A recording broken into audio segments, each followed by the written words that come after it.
The box groaned as I dragged it from under the bed. A fine film of dust, gray and soft like dead skin, puffed into the air. I coughed, waving a hand in front of my face. God, I hated this. Every weekend another box, another corner of the house that still smelled like her, like mothballs and lavender soap.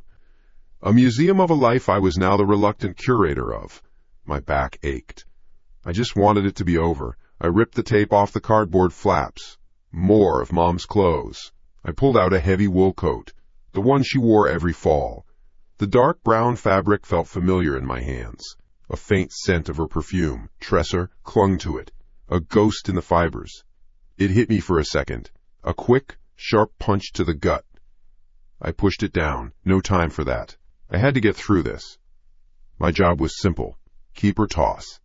This coat was old, a little frayed at the cuffs, no reason to keep it. I held it up, ready to shove it into the black contractor bag, gaping open in the middle of the floor. My eyes caught on the buttons, big, dark, horn-style buttons. I ran a thumb over them. Then I stopped. The third button from the top. It was different. The others were dark brown, almost black, with 2 holes for the thread. This one was a shade lighter, a milky ivory color, and it had 4 holes. I frowned. That's weird. I didn't remember that. I brought it closer to the weak light from the window. No, I was right. One button didn't match the others. A replacement. She must have lost one and sewed this on herself. Her eyesight wasn't what it used to be. She probably grabbed the wrong one from her sewing kit. Yeah, that had to be it. Whatever, I muttered, the words sounding loud in the quiet room. I tossed the coat. It landed with a soft whump in the trash bag. 1 down, 1,000,000 to go.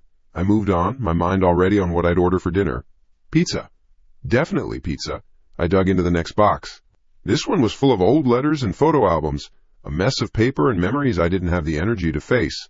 I decided to just dump the whole box. Who was I saving it for? But as I tipped it, a loose photograph slid out and landed face up on the dusty floorboards.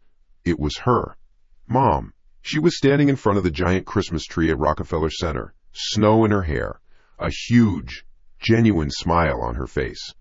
I remembered that trip. I was behind the camera, shivering, complaining about the cold. She was wearing the brown coat. My eyes snapped to it.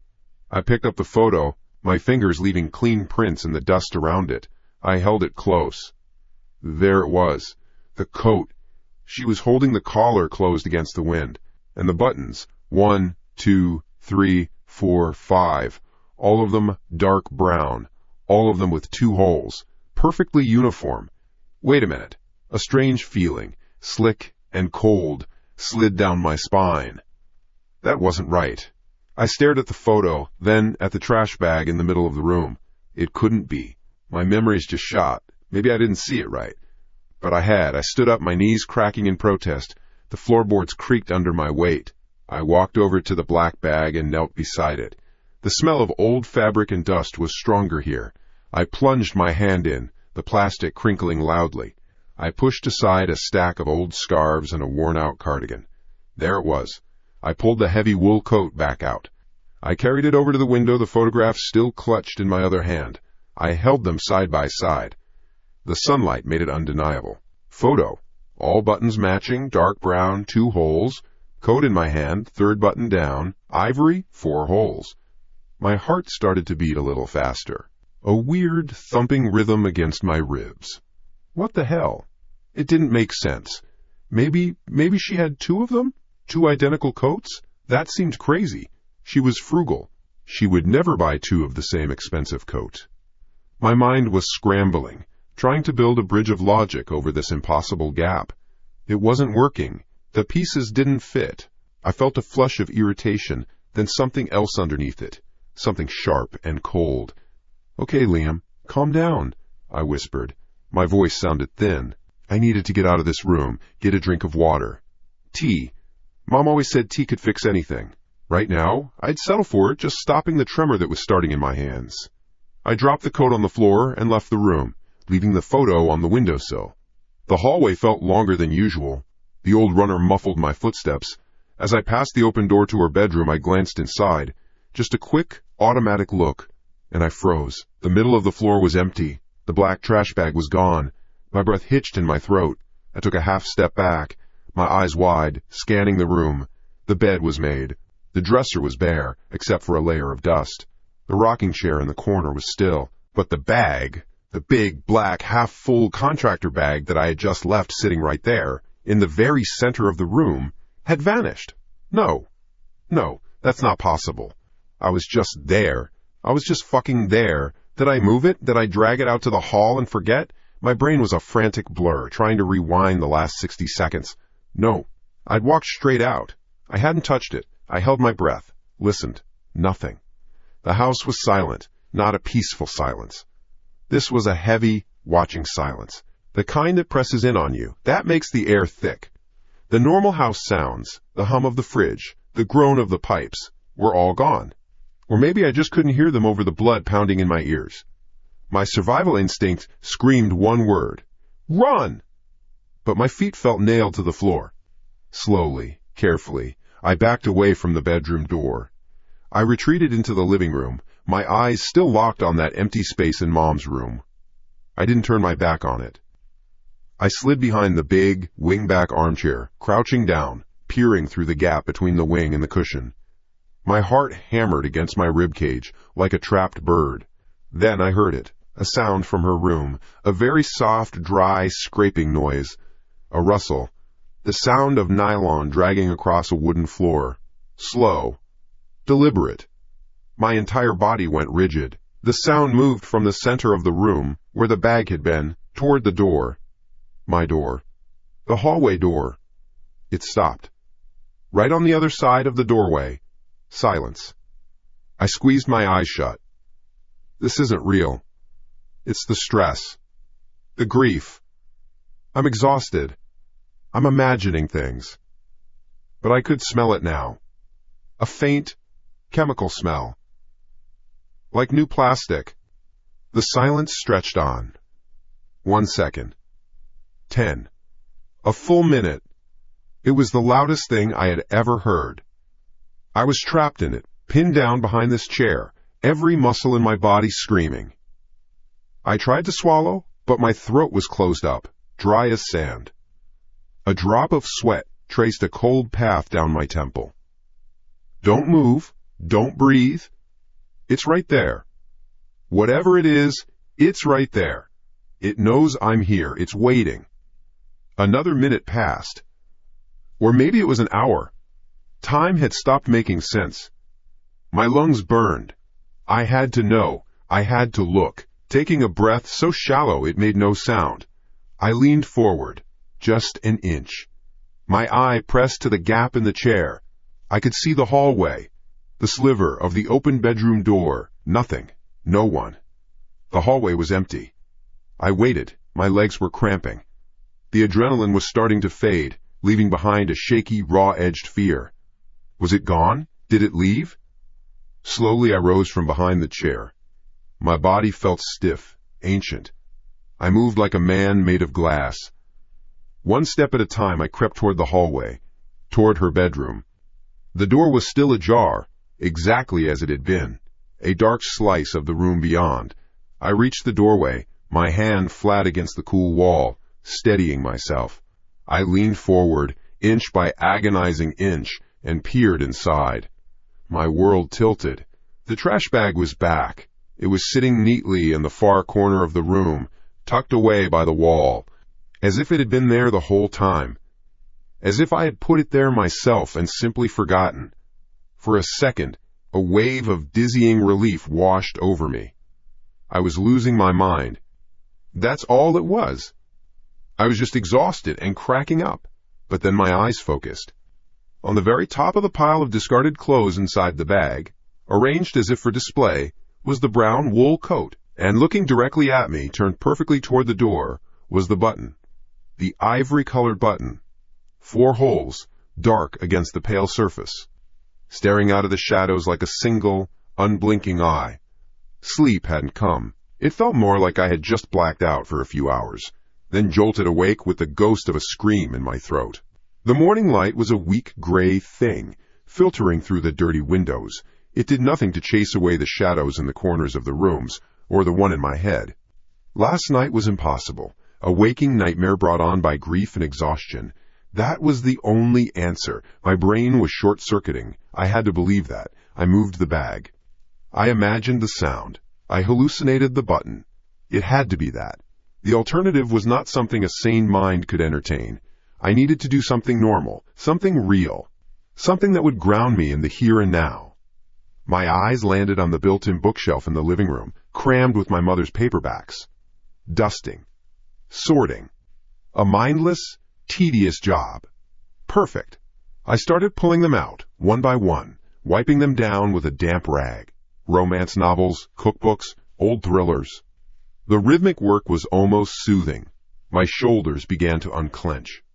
See? This is reality. Dust. Old paper. The quiet hum of the refrigerator.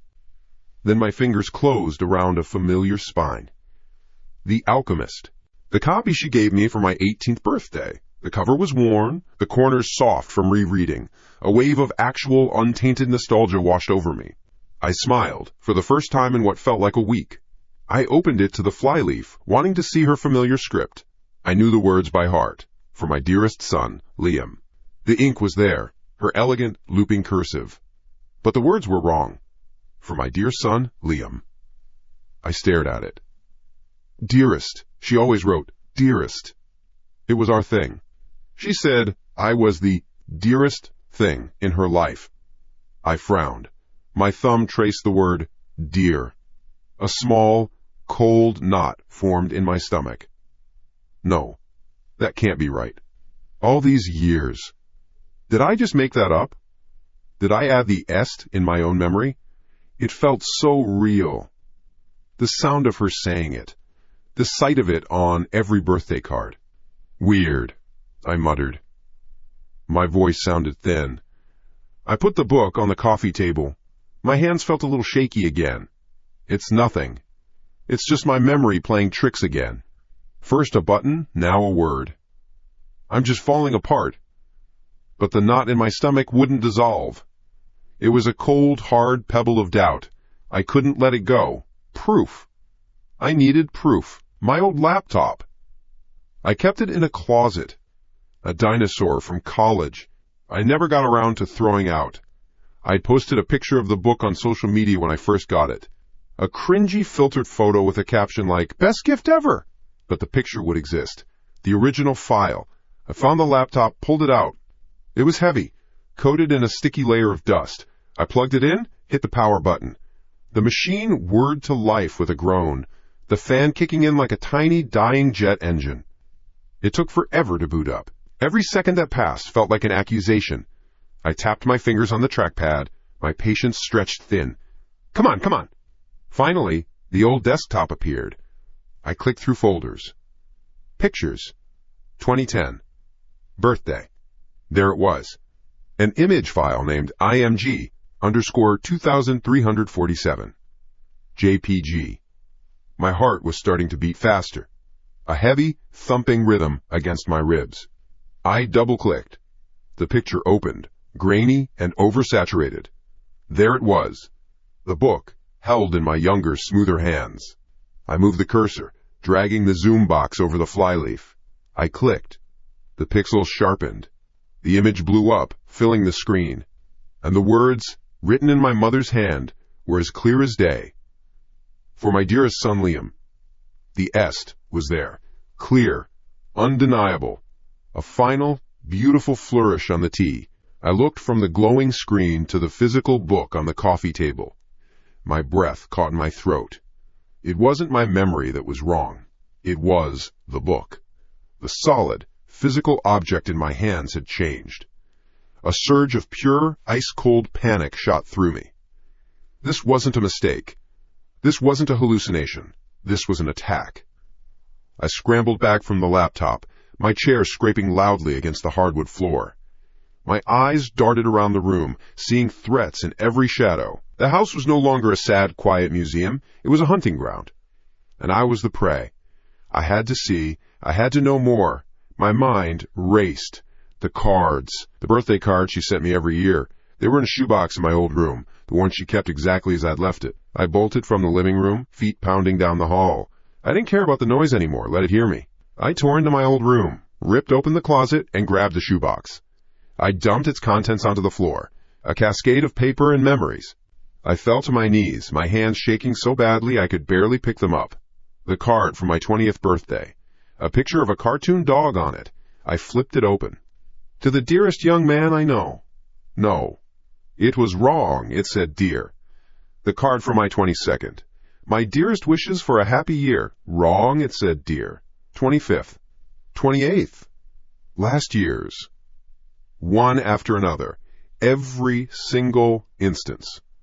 The same precise, surgical removal of 2 letters. It was a pattern. A virus that had spread through my past, rewriting it with a single, consistent, defining error. As if some invisible hand had gone through my entire life and edited it with a defective pen. This was too much. It was everywhere. It was in the fabric of the coat, in the ink of the books, in the pressed folds of the cards. My past, my concrete, physical past, was being replaced piece by a cheap, flawed imitation. I couldn't breathe. I was choking on the wrongness of it all. I looked at the pile of corrupted memories on the floor. They felt contaminated, unholy. I couldn't have them in the house. I couldn't look at them. I had to burn them. I scrambled to my feet, scooping up the cards, grabbing the book from the coffee table on my way past. My target was the old fireplace in the living room, a black brick maw we hadn't used in a decade. I didn't care. I threw them all inside.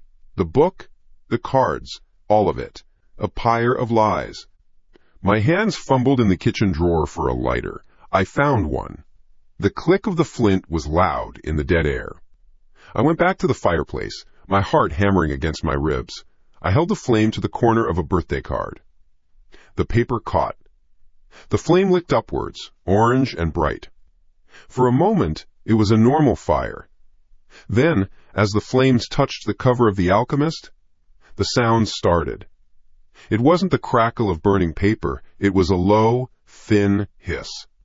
A wet, electronic sound, like a speaker shorting out.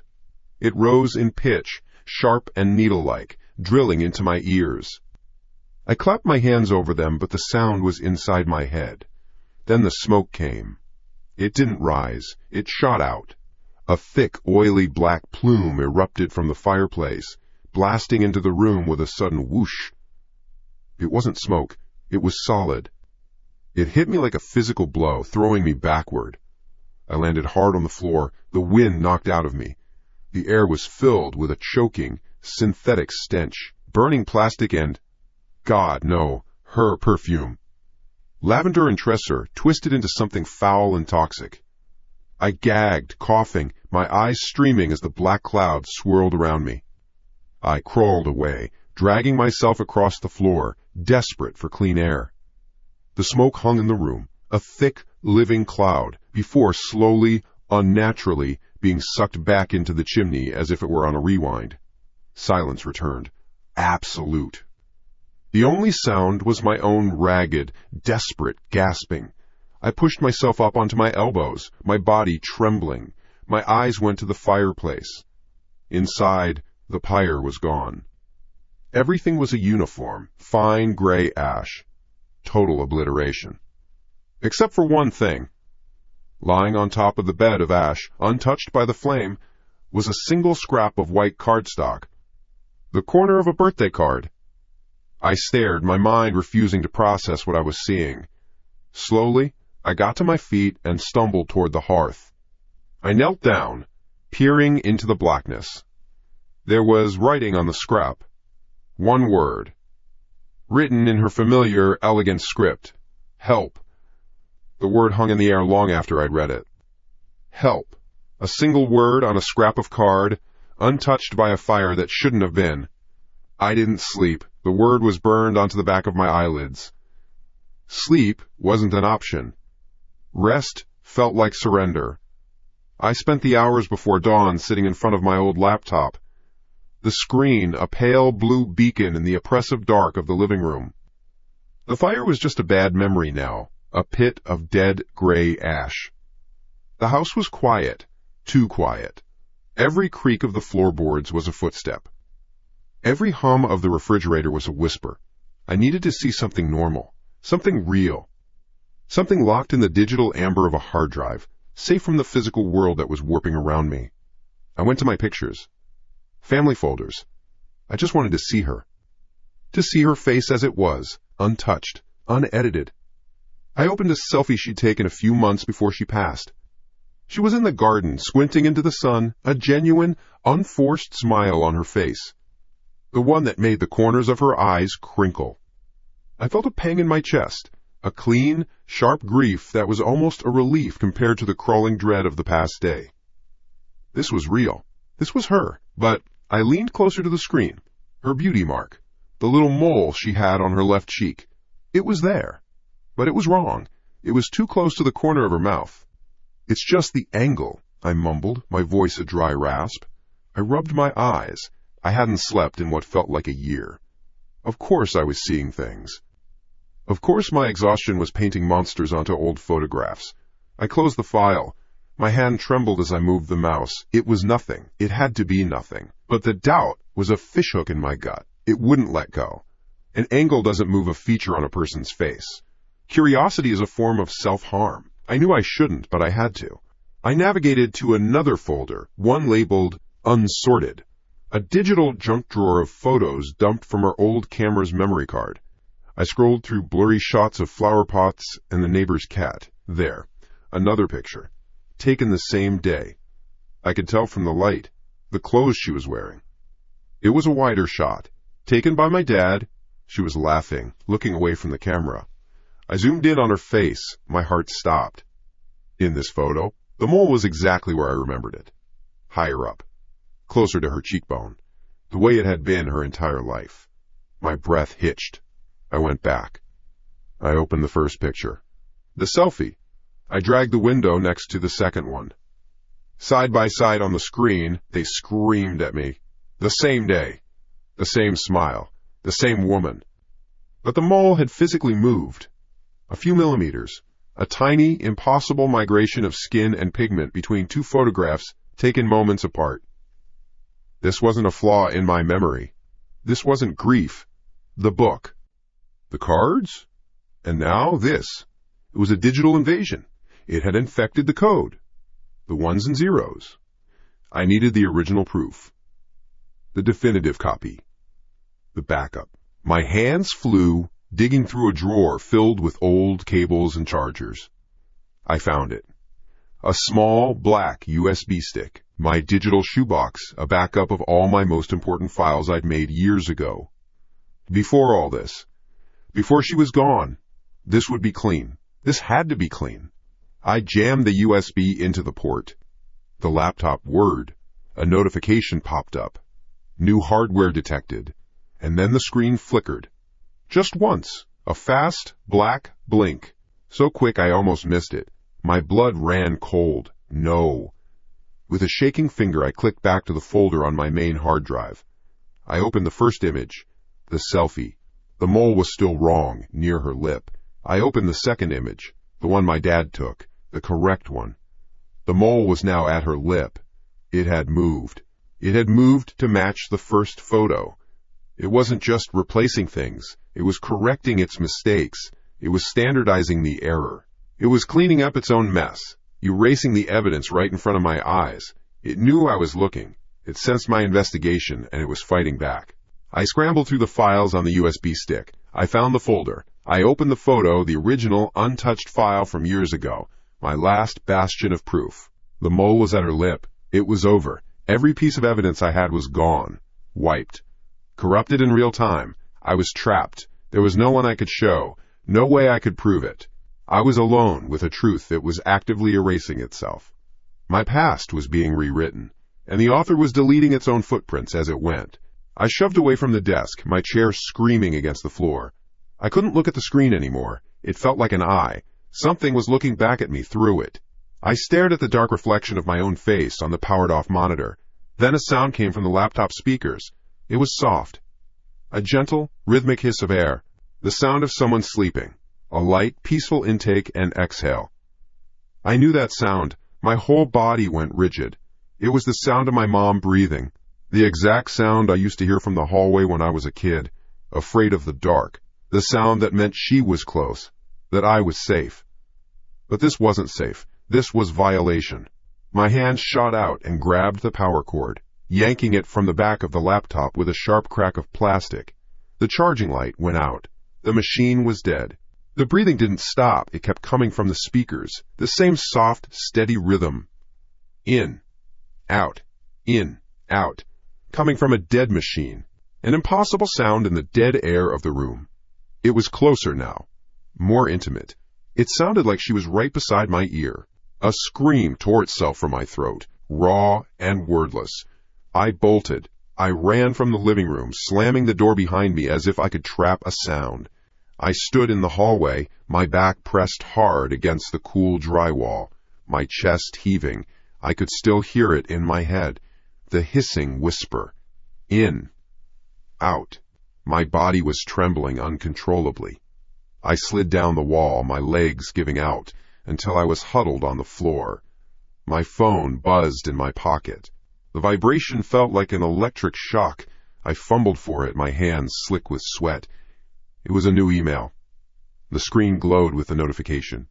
My heart hammered against my ribs so hard I thought they would break.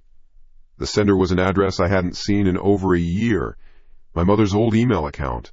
The subject line was 6 words. Did you sleep well, my dear? My thumb shook over the screen. I couldn't breathe.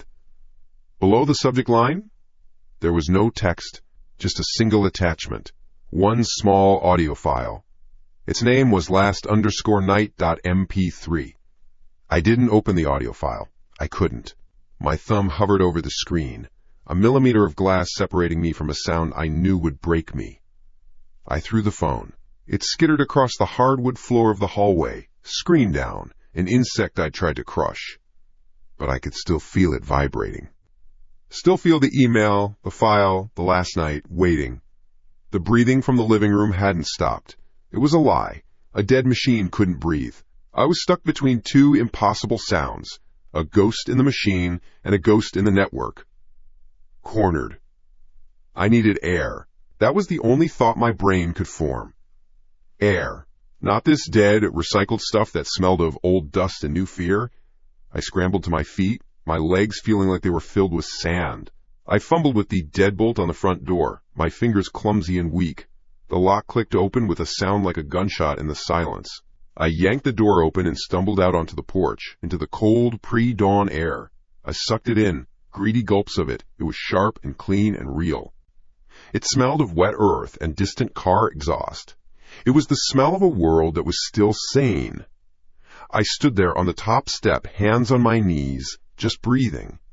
In, out, in, out. My own rhythm, a counter-melody to the horror in the house.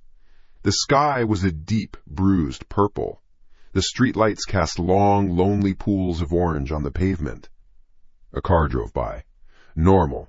A dog barked a few blocks away. Normal. It was all still here. The world hadn't ended. Not yet. But I couldn't stay out here forever. This was my mother's house. My house, now. I had nowhere else to go.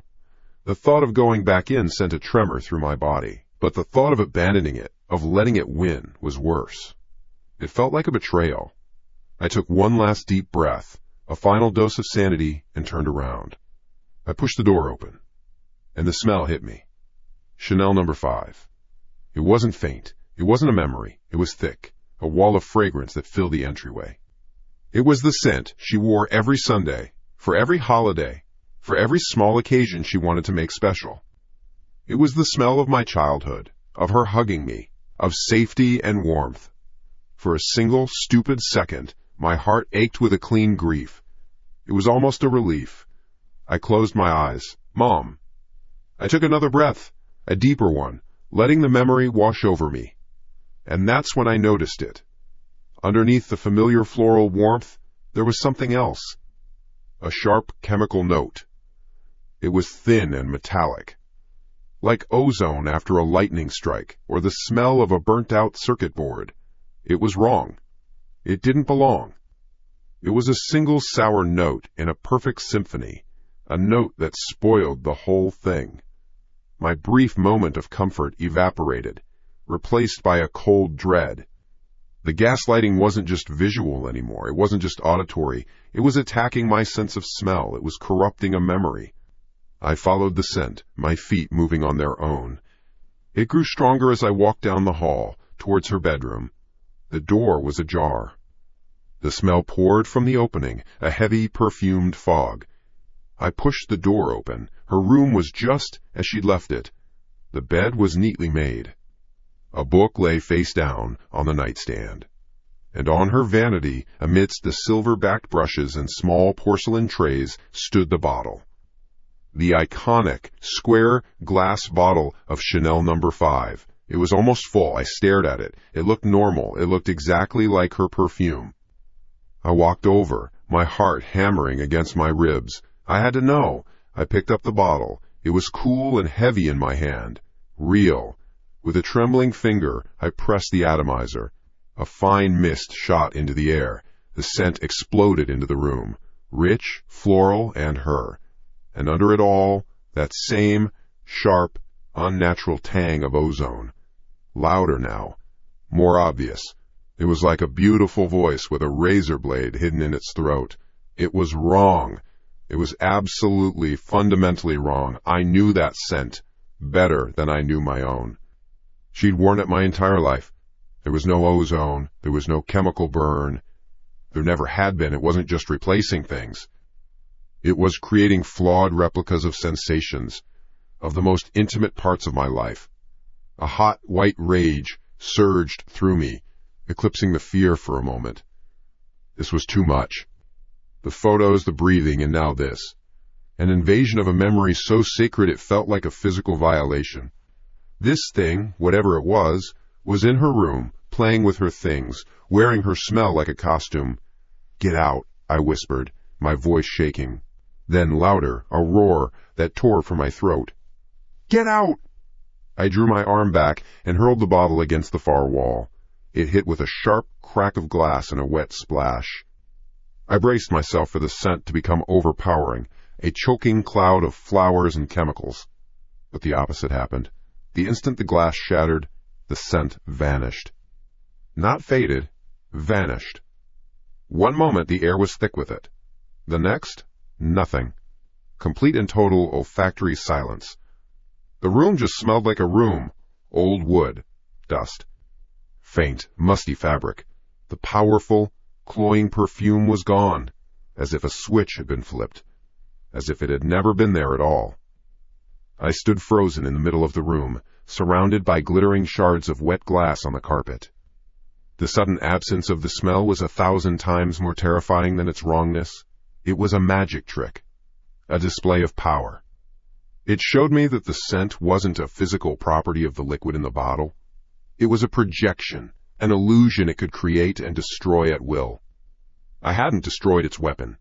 I had only proven that it was holding all the cards. I was a rat in its maze, and it had just changed the walls.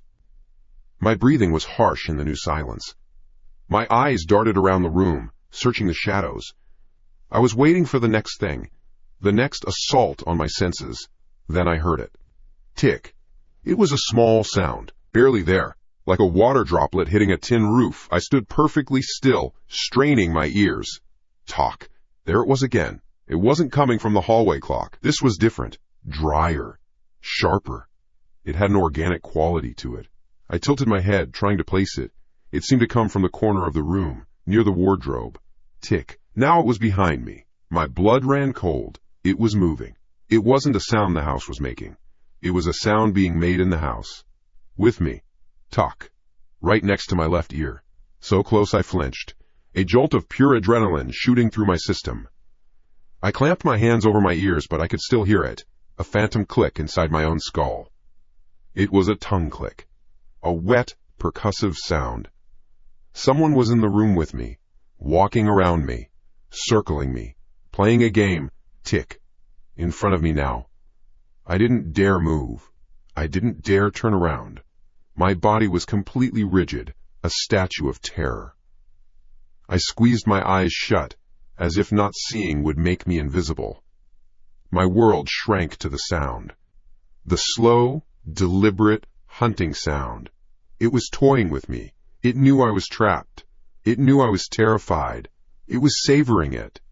The sound of my own blood roaring in my ears was deafening. I couldn't take it anymore. The silence between the clicks was worse than the sound itself. A scream ripped itself out of me, raw and animalistic, a sound of pure, mindless panic. "Stop it!" And it stopped. The clicking was gone. The silence that fell was absolute. For a long moment, the only sound was my own gasping, heaving breath. I stood there, eyes shut, hands still clamped over my ears. Slowly, I lowered my hands. I opened my eyes. The room was empty. The shards of the perfume bottle still littered the floor. Nothing had changed. A puff of cold air ghosted across my face, making my skin prickle. It felt like someone had leaned in close and exhaled. My gaze was drawn up to the large oval mirror of the vanity table. My own reflection stared back at me, a pale, wide-eyed stranger. My face was slick with sweat. Then, on the surface of the glass, a patch of fog began to form, right in front of my reflection's face, as if from a breath in the freezing cold. The condensation swirled and spread. Letters began to form within the mist, scrawled, as if by an invisible finger. 2 words: getting warmer. The message on the mirror hung in the air, a stain on reality. Getting warmer. The words didn't fade. The fog didn't dissipate. It was a brand on the glass, a statement. My scream died in my throat, leaving a raw, aching silence. My brain wasn't working. It was just a loop of pure, white-hot terror. The clicking. The smell. The mirror. I was trapped in a room with a ghost that knew how to type. I backed away. My heel crunched on a piece of shattered glass from the perfume bottle. The sound was loud, obscene. I flinched, expecting a reaction. Nothing. The words just stared back at me. A taunt. A promise. My phone. I needed my phone. The thought was a life raft in an ocean of panic. An outside line.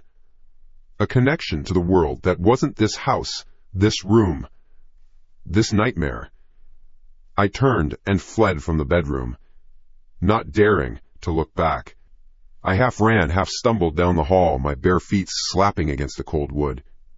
I remembered throwing the phone earlier.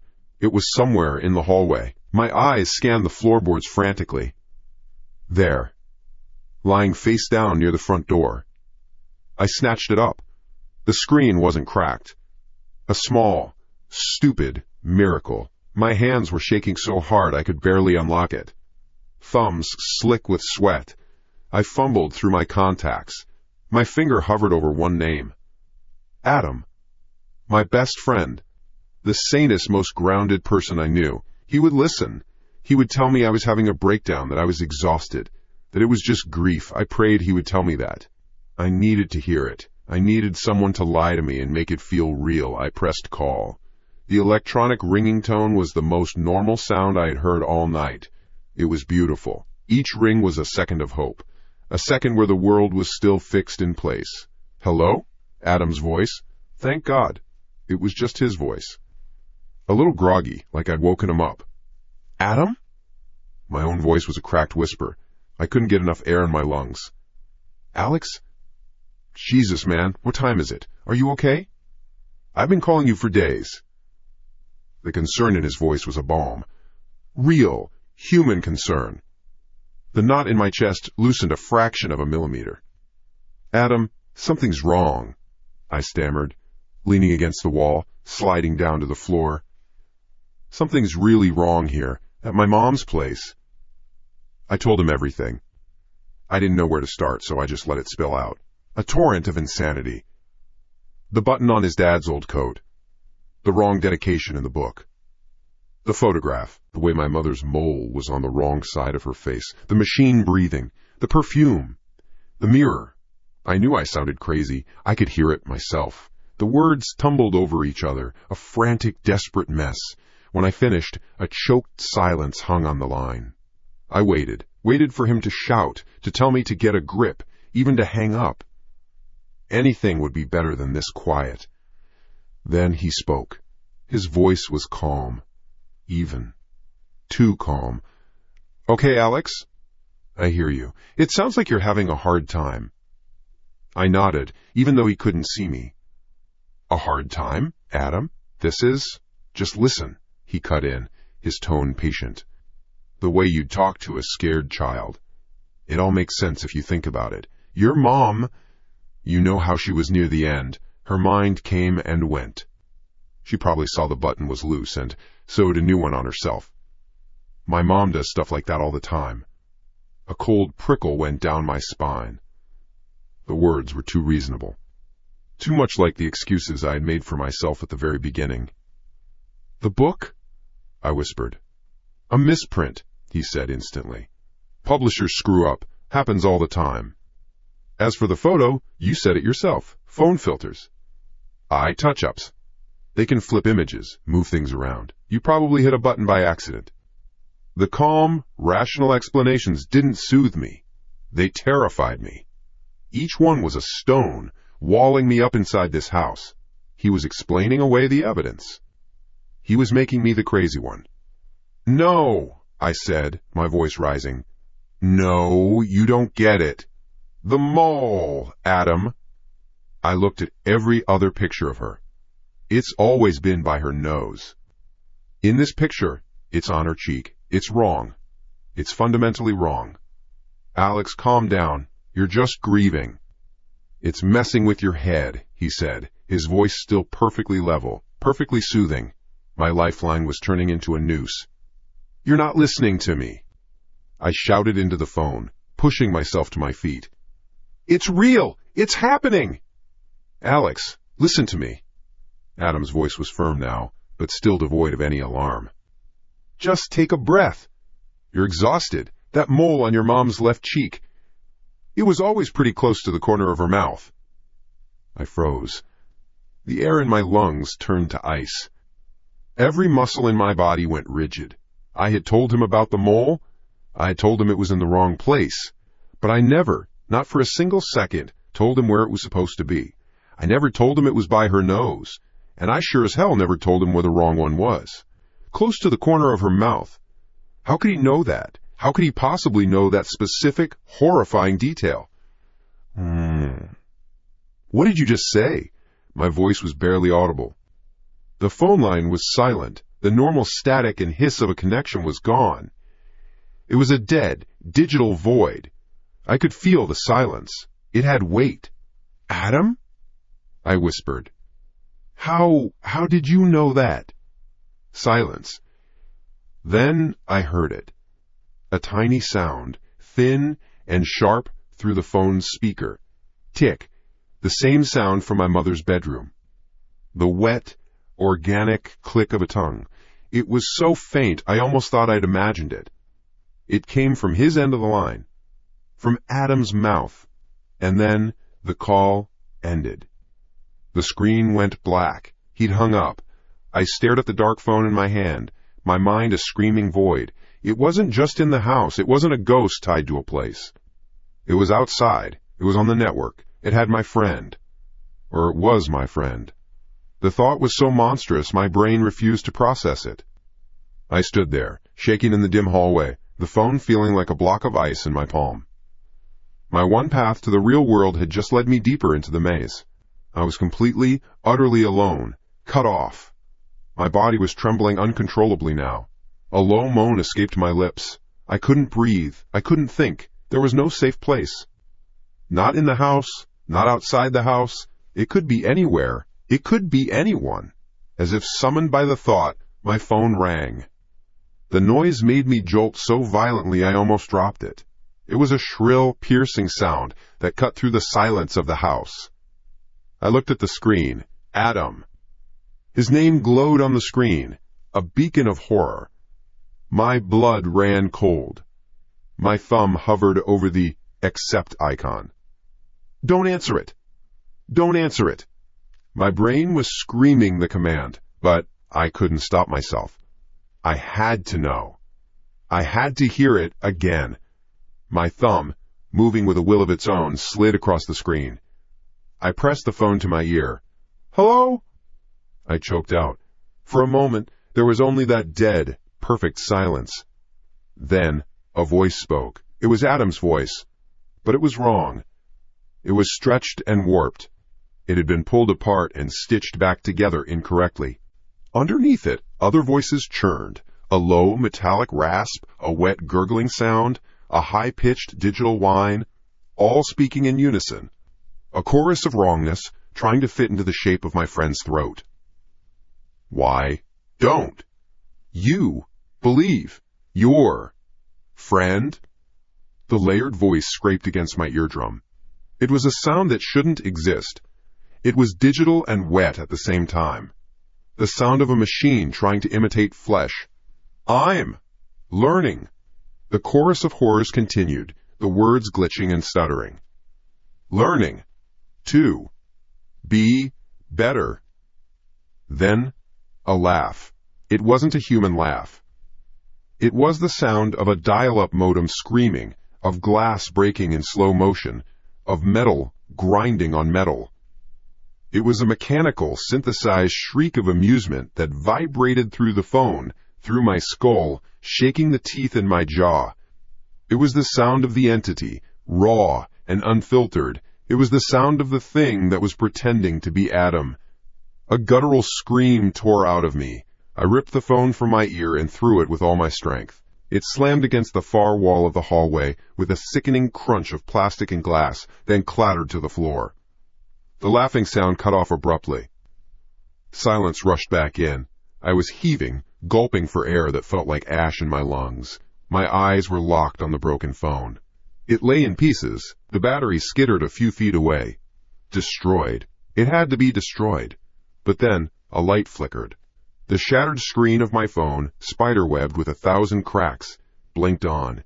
It glowed with an eerie, pale blue light in the darkness of the hall. It shouldn't be on. The battery was out. It was impossible. My heart stopped. I took a single, shuffling step closer, my feet crunching on unseen shards of glass. On the glowing, fractured screen, my contact list was open, and a single entry was highlighted. The name at the top. The one I had just called. But it wasn't his name anymore. The letters had rearranged themselves. The entity, in its final mocking gesture, had left me a note. A file name. It no longer read Adam. It read, Copy 2.1. The glowing letters on the shattered screen burned into my retinas. Copy 2.1. It wasn't a name, it was a file label. A version number. My friend wasn't my friend anymore. He was a piece of software. A corrupted file. A noise tore from my throat, something between a gasp and a sob. I scrambled backward, away from the dead phone, my back hitting the wall of the hallway. The impact sent a jolt of pain up my spine. I was in a box. The front door was a few feet away, but the thought of opening it, of stepping out into a world where Adam, my rock, my sane point of reference, could make wet, clicking sounds with his tongue. That was worse than staying in here. The monster wasn't just in the house. The monster was the world. I had to get away, not out. Away. I pushed myself up, my bare feet sliding on the slick wood, and fled. Away from the front door. Away from the broken phone. I ran back down the hall, past my mother's bedroom, the mirror still foggy with its impossible message, and threw myself into my old childhood room at the far end of the house. I slammed the door shut. The click of the latch was a pathetic sound against the silence. It wouldn't stop anything. It was a courtesy, not a defense. My breath came in ragged, burning bursts. I couldn't get enough air. My eyes darted around the room, seeing threats everywhere. The poster on the wall. The books on the shelf. The lamp on the nightstand. What was real? What had been here a minute ago? My brain couldn't process. It was a feedback loop of pure fear. I had to block the door. My old dresser stood against the far wall. It was heavy, made of solid oak. I grabbed one side, my muscles screaming in protest. With a grunt, I started shoving it. The wood legs screeched against the floor. A raw, ugly sound that made my teeth ache. Inch by inch, I dragged it across the room until it was wedged tight against the door. No one was getting in. Not easily. I collapsed onto the floor, my back against the wall, chest heaving. Trapped. I had trapped myself. But at least it was a space I could control. A single room. I needed a rule. There had to be a rule to this. A pattern. It couldn't be random. My mind, desperate for a piece of solid ground, started racing. It replaces things. It makes mistakes. Small ones. But Adam, that wasn't a small mistake. It had his voice. It knew what I was talking about. It was learning. I looked around the room, at the objects I had brought with me from my own apartment. My duffel bag, my laptop, my jacket. They were mine. From the outside. Maybe they were safe. A lunatic thought, but it was the only one I had. My hand went to my wrist. Empty. I'd taken my watch off when I got here. My father's watch. The watch. I scrambled over to the nightstand where I'd left it. It was an old Seiko, a simple automatic diver from the 80s. The only thing of his I owned. It wasn't my mother's. It wasn't from this house. It was from him. It was from before. My fingers closed around the cool metal. It felt heavy, solid, real. I brought it close to my face, my breath fogging the crystal. The bezel was scratched and worn. The lume on the hands had faded to a pale, creamy yellow. And there, on the crystal, right over the 3 o'clock marker, was the scratch. The one he'd put there himself, prying open a paint can. I knew that scratch better than I knew my own face. It was a tiny, crescent-shaped gouge in the hardlex. It was there. It was exactly right. A wave of relief, so powerful it made me dizzy, washed over me. This was real. This was my anchor. The entity, whatever it was tied to my mother. Her things. Her house. It hadn't touched this. It couldn't. I was safe in here with my things. I had found a wall. A boundary. My throat was raw. I was thirsty. There was a half-empty bottle of water on the floor by my bag. Keeping my eyes on the watch, I set it down carefully on the nightstand. Right in the center. A museum piece on display. I crawled over, snatched the water bottle, and chugged half of it. The plastic crinkled loudly in the quiet room.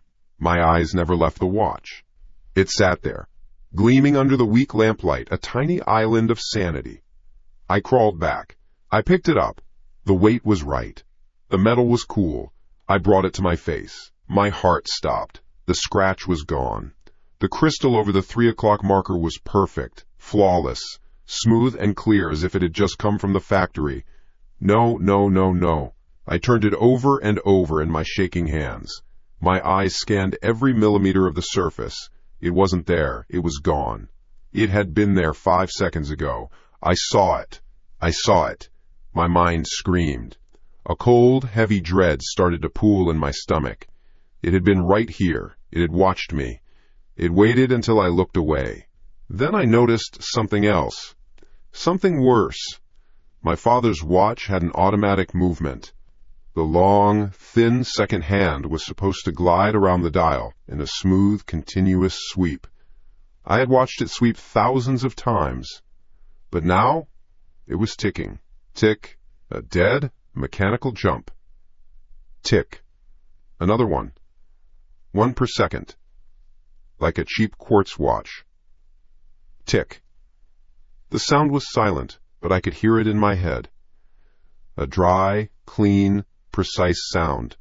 The same sound from the phone. The same sound from my mother's room. It was the sound of the thing.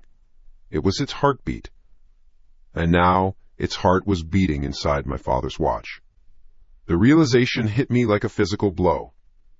It wasn't just my mother's things. It wasn't tied to this house. The rule wasn't her things. The rule was my things. It was learning me.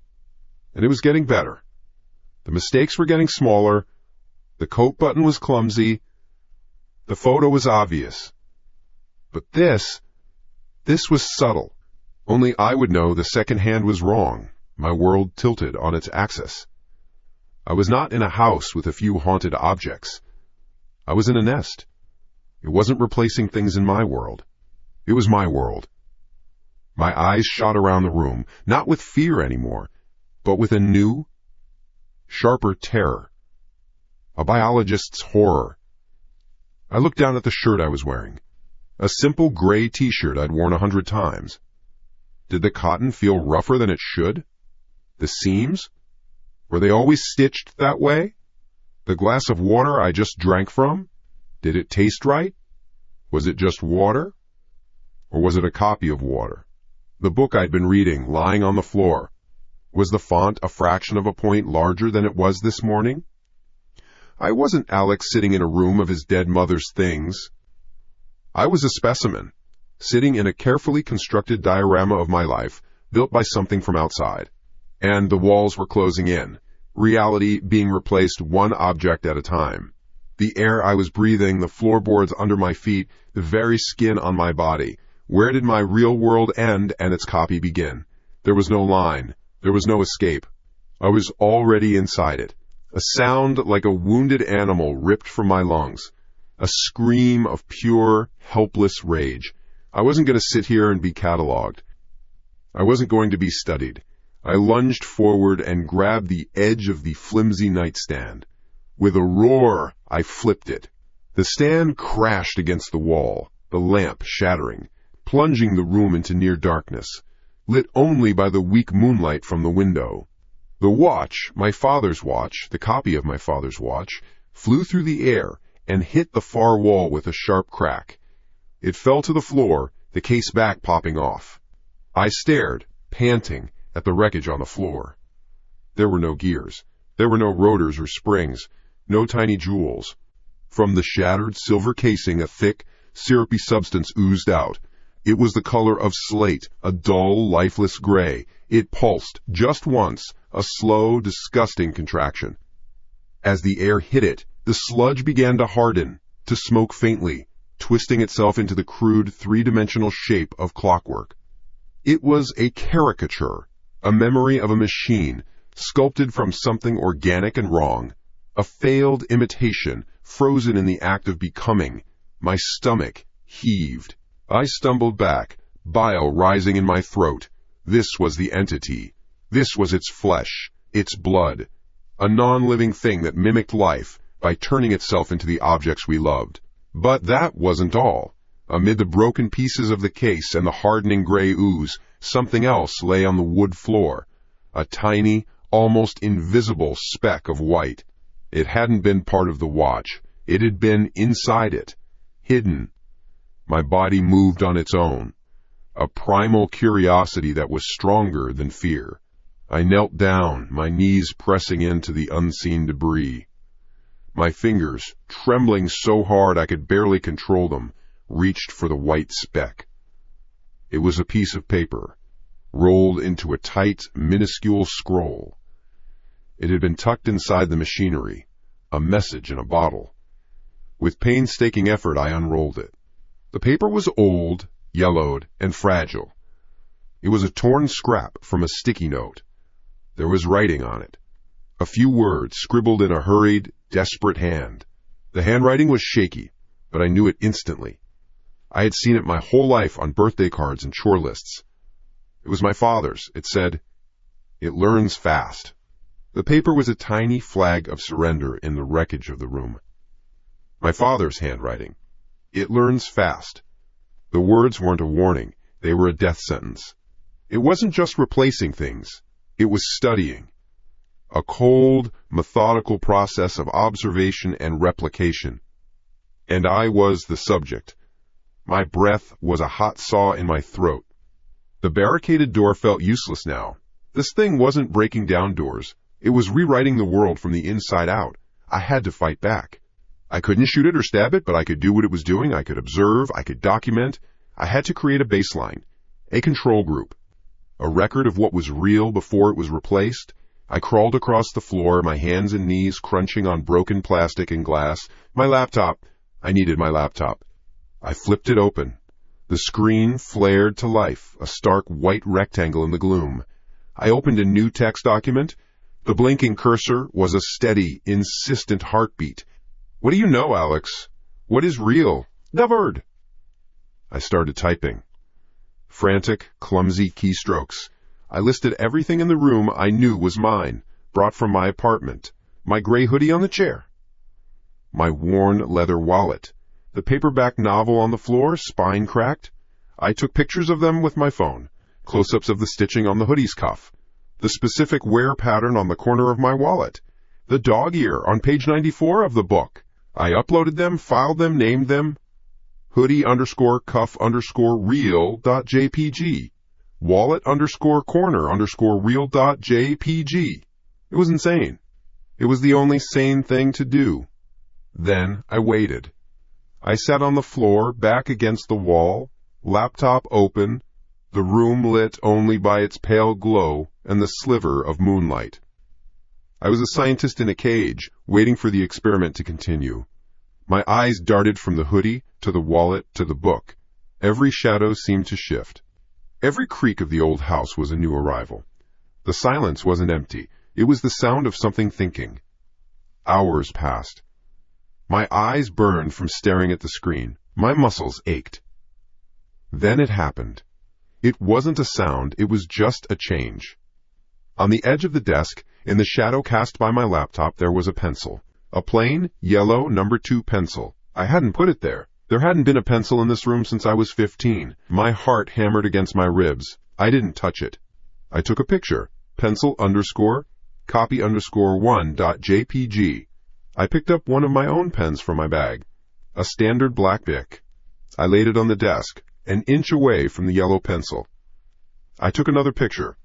Control_object_1.jpg.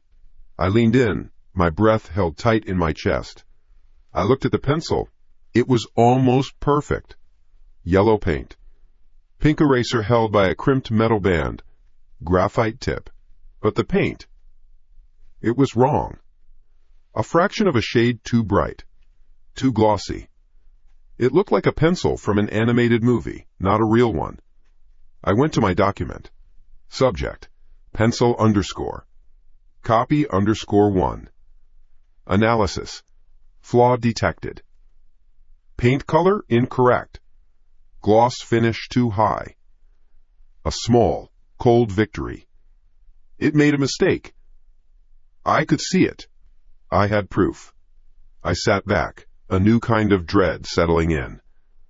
This was a test. And there would be more. I had to stay awake. I had to watch. I put my phone on the floor, aimed at the desk, and started recording. I must have dozed off, my head slumping against my chest. A sudden, soft talk sound jerked me awake. My eyes snapped open. I looked at the desk. Next to the first yellow pencil, there was a second one. My blood ran cold. I checked the video on my phone. I scrubbed back. There was nothing. One frame, there was one pencil. The next frame, there were 2. It didn't arrive. It just was. I leaned forward again, my movements stiff. This new pencil, its yellow was perfect. A dull, matte finish, exactly like a school pencil. The first copy was gone. It had replaced its own mistake. I picked up the new pencil. It felt real. The wood grain was there. Then I noticed it. The weight. It was too light. Almost hollow. Like a movie prop made of balsa wood. I turned back to the glowing screen. Subject. Pencil_copy_2. Analysis. Color flaw corrected. New flaw detected. Mass incorrect. Feels 50% lighter than expected. It was learning. The note. It learns fast. This wasn't a haunting. This was a methodical, iterative process. This was research and development. It was practicing on the small things, the insignificant things. It was honing its craft. And the chilling thought that followed turned my stomach to ice. What was it practicing for? The next day was a blur of this grim, obsessive work. A third pencil appeared. The color was right. The weight was right. I spent almost an hour examining it with a magnifying glass I found in my dad's old hobby box. I almost gave up. I almost marked it as a perfect copy. Then I saw it. The brand name. Statler. The final R in the logo didn't have the slight curve at the bottom. It was a straight line. A microscopic, almost imperceptible error. A dry, choked sound came out of me. It wasn't triumph. It was terror. The mistakes weren't failures. They were data points. They were its homework. Each new object was a revised draft, submitted for my approval. And with each one, it got a better grade. The fear changed. It was no longer the sharp fear of a ghost in the house. It was the deep, cold dread of a lab animal that has just realized the purpose of the maze. I wasn't being haunted. I was being studied. The entity wasn't trying to scare me. It was using my world as its textbook and my perception as its teacher. All these objects, the coat button, the watch, the pencils, they were just warm-up exercises, a prelude. Late in the afternoon, exhausted, I noticed a new addition to the room. Propped up against the leg of the bed was a framed photograph. I knew it instantly. It was the one from the hallway downstairs. Mom and Dad at the Grand Canyon, 1998. The one with the impossible blue eyes. I stared at it from across the room. I didn't want to get closer. My eyes were locked on her face, even from a distance. The last time I saw it, her eyes had been a glaring, artificial blue, a clumsy, obvious error. Slowly, I crawled toward it. My art was a slow, heavy drum. I picked it up. The frame was cool in my trembling hands. I looked at my mother's face. Her eyes were brown. A warm, gentle brown, flecked with amber, the exact shade I remembered from 1,000 mornings, a million smiles. They were right. They were perfectly, heartbreakingly right. A wave of relief so strong it almost made me sick washed over me. It was a bizarre, twisted feeling. Relief that the monster had gotten its homework right. Maybe it was done. Maybe it had finally made a perfect copy and would move on. I let out a breath I didn't realize I'd been holding for 2 days. And then I saw it. It wasn't a mistake in what was there. It was something new, something added. In the background of the photo, behind my smiling parents, there was a large pane of glass, the window of the observation deck. The desert stretched out behind them. But in the reflection on the glass, just over my father's shoulder, was a shape. A person. A dark silhouette standing next to the person holding the camera. A tall, thin figure, partially obscured by the glare of the sun on the glass. It was just standing there, watching my parents. My hands started to shake violently. I took a picture of the photograph with my phone. I stumbled back to my laptop, my fingers fumbling as I plugged the phone in. I transferred the image. My world narrowed to the rectangle of light. I zoomed in. Once, twice. The image began to pixelate. The silhouette was a grainy black shape against the bright desert. It had no face, no features. It was just a man-shaped void. But its posture, my blood turned to static. My breath hitched. The figure was leaning forward slightly, a subtle hunch in its shoulders. Its head was tilted just so, an angle of intense, analytical curiosity. It was a posture of deep concentration, of study. It was the exact way I had been standing, leaning, hunched over every single object for the past 2 days. It was the way I was hunched over my laptop right now. It hadn't just corrected the photo. It had inserted itself into the memory. It was showing me how it saw me, the student mimicking the master, the predator learning from its prey. And in that frozen moment from the past, in that reflection on the glass, it was looking right at them, practicing. The laptop screen was a tombstone. My father's picture, my mother's picture, and that thing in the reflection. That dark shape wearing my posture like a stolen coat. A single thought cut through the fog of terror. Go. I slammed the laptop shut. The click was like a gunshot in the dead air. I didn't care about the screen. I didn't care about my research, my pathetic documentation of this thing's progress. The experiment was over. The lab rat was making a run for it. I scrambled to my feet, my muscles screaming in protest.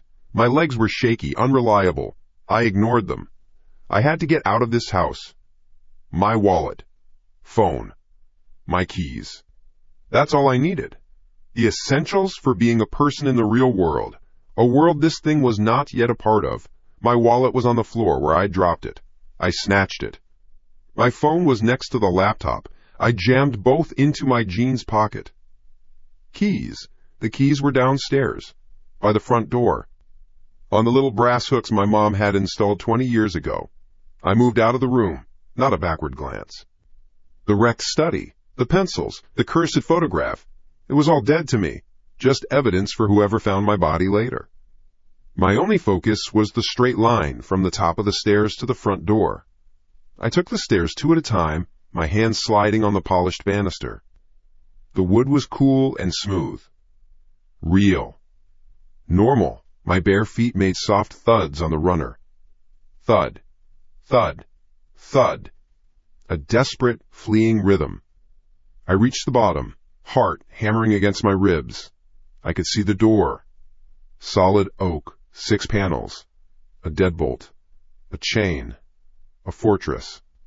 Beyond it was the street, my car, the highway. Escape. My eyes locked onto the key rack next to the door frame. My escape pod. There they were. My keys. A small, familiar jumble of metal. I lunged, my fingers closing around them. The cold metal was a shock of reality. My real keys. I brought them up to my face, my breath coming in ragged gasps. I had to be sure. I had to check. The car key. Toyota logo. Worn plastic where my thumb always rested. Correct. The office key. A plain, silver multi-lock. The little dimples were in the right pattern. Correct. And the house key. The old, brass schlag. The bow of the key was smooth with age, the embossed logo almost worn away. But it was there. I could feel the faint outline of the shield. It was right. They were all right. A laugh, thin and hysterical, escaped my throat. Relief. It was so potent it made my knees weak. It hadn't gotten to them yet. It had been focused on the past, on my father's things, my mother's memory. It hadn't started on my world yet. I wasn't too late. I took a deep, shuddering breath, the first real breath I'd taken in an hour. Okay. Calm down, Alex. Just open the door and walk away. Don't run. Just walk.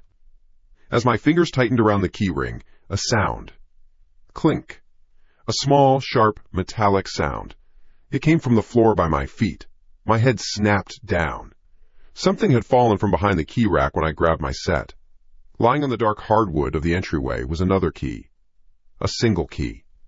It shone under the dim light from the street lamp outside. It was a perfect copy of my house key. My blood went cold. The relief I felt moments ago curdled into something thick and foul in my gut.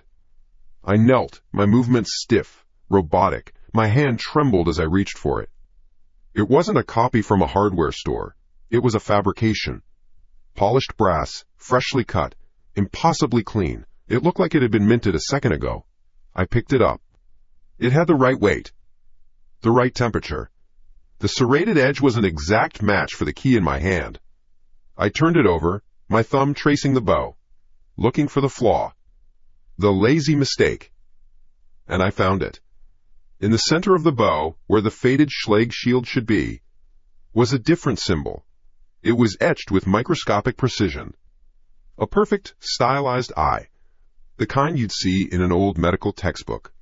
Iris, pupil, everything. It wasn't a key. It was a statement. A message. I see you. I stumbled back, my legs hitting the wall. The 2 keys, one in each hand, felt like a judgment. The old, worn, original. And the new, perfect copy. I understood. It hit me like a physical blow, knocking the air from my lungs. The photograph. The pencils. The watch. That was practice. A warm-up. That was phase 1. My mother's things. My father's handwriting. It had been studying them. Learning to replicate a world that was already gone. It had finished that course. It had graduated. And now, it was starting on a new project. Me. This key wasn't a mistake. It was the first assignment, the first piece of homework for its new subject. It wasn't replacing my past anymore. It was preparing to replace my present. The twist wasn't that my mother's things were being changed to haunt me. They were being changed to teach it, to provide a baseline for its next, more ambitious project. I was next. My whole world wasn't a haunted house. It was a classroom, a training ground. The entity was methodically learning the texture and shape of my life, one object at a time, and its work was becoming flawless. This key was a quantum leap beyond the bad paint on the first pencil. It was almost perfect. The error was a boast. It was showing me its signature. A raw sound of terror tore out of my throat. I threw the I key. It hit the far wall with a flat, final-sounding thwack and skittered into a dark corner. "No," I whispered, the word useless. "No. Fuck you." I turned to the door, fumbling with my original keys. My real keys. My hand was shaking so badly it took 3 tries to get the real house key into the deadbolt. My knuckles scraped against the lock plate. I didn't feel it. I jammed the key in. I turned. Nothing. It didn't move. The key wouldn't turn. It felt like I was trying to turn a piece of metal that had been welded to the lock. "Come on," I hissed, putting my other hand on the key for leverage. I put my weight into it. The key bent slightly in the lock, groaning under the strain. The tumblers didn't even try to click. They were solid. Fused. It was useless. My key. The real key. The object that had defined entry and exit from this house for my entire life. It was just a piece of metal now. It no longer had power here. The lock had been changed. Not physically. The rule of the lock had been changed. It no longer answered to this key. I rattled the doorknob. Locked. I threw the chain. It was already off. I pulled on the door with all my strength. It didn't budge. I was locked in. My fortress had become my tomb. Clink! I froze. The same sound. From behind me. Slowly, I turned my head. My neck creaked. I looked across the entryway. The I key was no longer in the dark corner where I had thrown it. It was sitting in the middle of the small entryway table, placed neatly on the polished wood, directly under the faint overhead light. It wasn't lying down. It was propped up slightly, as if to catch the light, as if on display. An offering. A solution. I stared at it. The house was silent. The world outside was silent. There was only the sound of the blood roaring in my ears and the sight of that single brass key. It wasn't threatening me. It wasn't chasing me. It was just waiting. It had presented a problem, the locked door, and now it was presenting the answer. Its answer. The only answer. A cold, hard wave of despair washed over me. I couldn't fight it. I couldn't outsmart it. I couldn't even understand it. I could only play by its rules or die here. My feet moved on their own. One step, then another. I crossed the small space between the door and the table. My hand rose, a thing disconnected from my brain. I reached out. My fingers hesitated for a second over the key, the brass eye seeming to stare up at me, reflecting my own terrified face. I picked it up. I walked back to the door. I slid the I key into the lock. It glided in without friction, a perfect, oiled smoothness. It felt like it was being pulled into place by a magnet. I took hold of the small, terrible eye and turned. Click! The deadbolt retracted with a clean, sharp sound. It was the most horrific sound I had ever heard. The door was unlocked. I pushed it open. Cool night air hit my face, smelling of damp asphalt and freedom. I stumbled out onto the porch, not looking back. I slammed the heavy oak door behind me. The sound echoed in the quiet street. I was out. I was free. I stood there on the porch steps, panting, the night air a balm on my skin. I did it. I escaped. But I had used its tool. I had accepted its terms. I had played its game and won, but only because it let me. I looked down at the key still clutched in my right hand. It felt strange. The metal was cold. Not a normal cold. It was a deep, penetrating cold, like a piece of dry ice, leaching the warmth directly from my flesh. A coldness that felt like it was sinking into my bones.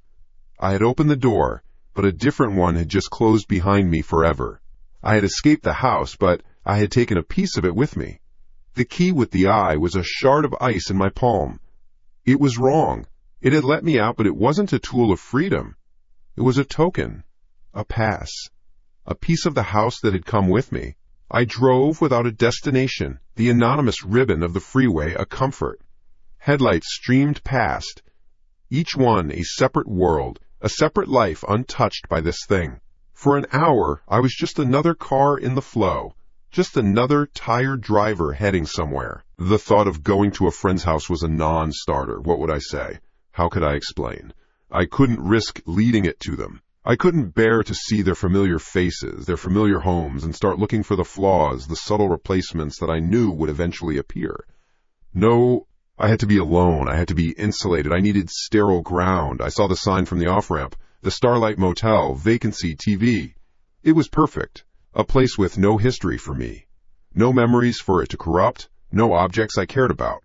I pulled into the cracked asphalt lot, parking under the buzzing neon sign that bathed my car in a sickly pink glow. Before I got out, I looked at the I-key one last time. It sat on the passenger seat, looking up at me. I couldn't take it inside. I couldn't keep it. It felt like a tracking device. I got out of the car, walked to the far end of the parking lot where the asphalt met a patch of weedy dirt, and I threw it. I threw it as hard as I could, a desperate, angry motion. It arced through the dark and disappeared into the weeds with a faint, unsatisfying clatter. I didn't feel relief. I just felt like I'd thrown away a piece of a puzzle I would never solve. Good. Let it be lost.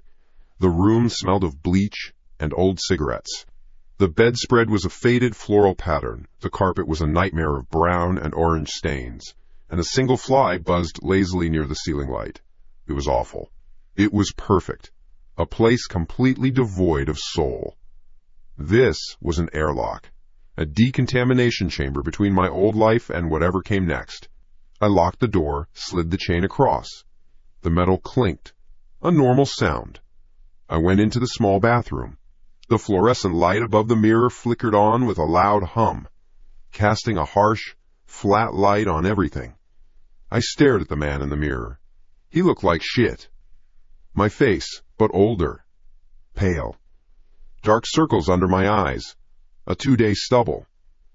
This is what terror does to you, I thought. It hollows you out from the inside. I leaned over the sink, the porcelain cold against my hands, and splashed cold water on my face. It was a shock, grounding me. The water dripped from my chin into the basin. Drip, drip, drip. Another normal sound. I looked up again, into my own eyes. It's over, I whispered to the reflection. You're out. You're safe. I ran a hand through my wet hair, pushing it back from my forehead. My fingers brushed against my right eyebrow. Something felt wrong. A tiny ridge. I leaned closer to the mirror, my breath fogging a small patch on the glass. The scar.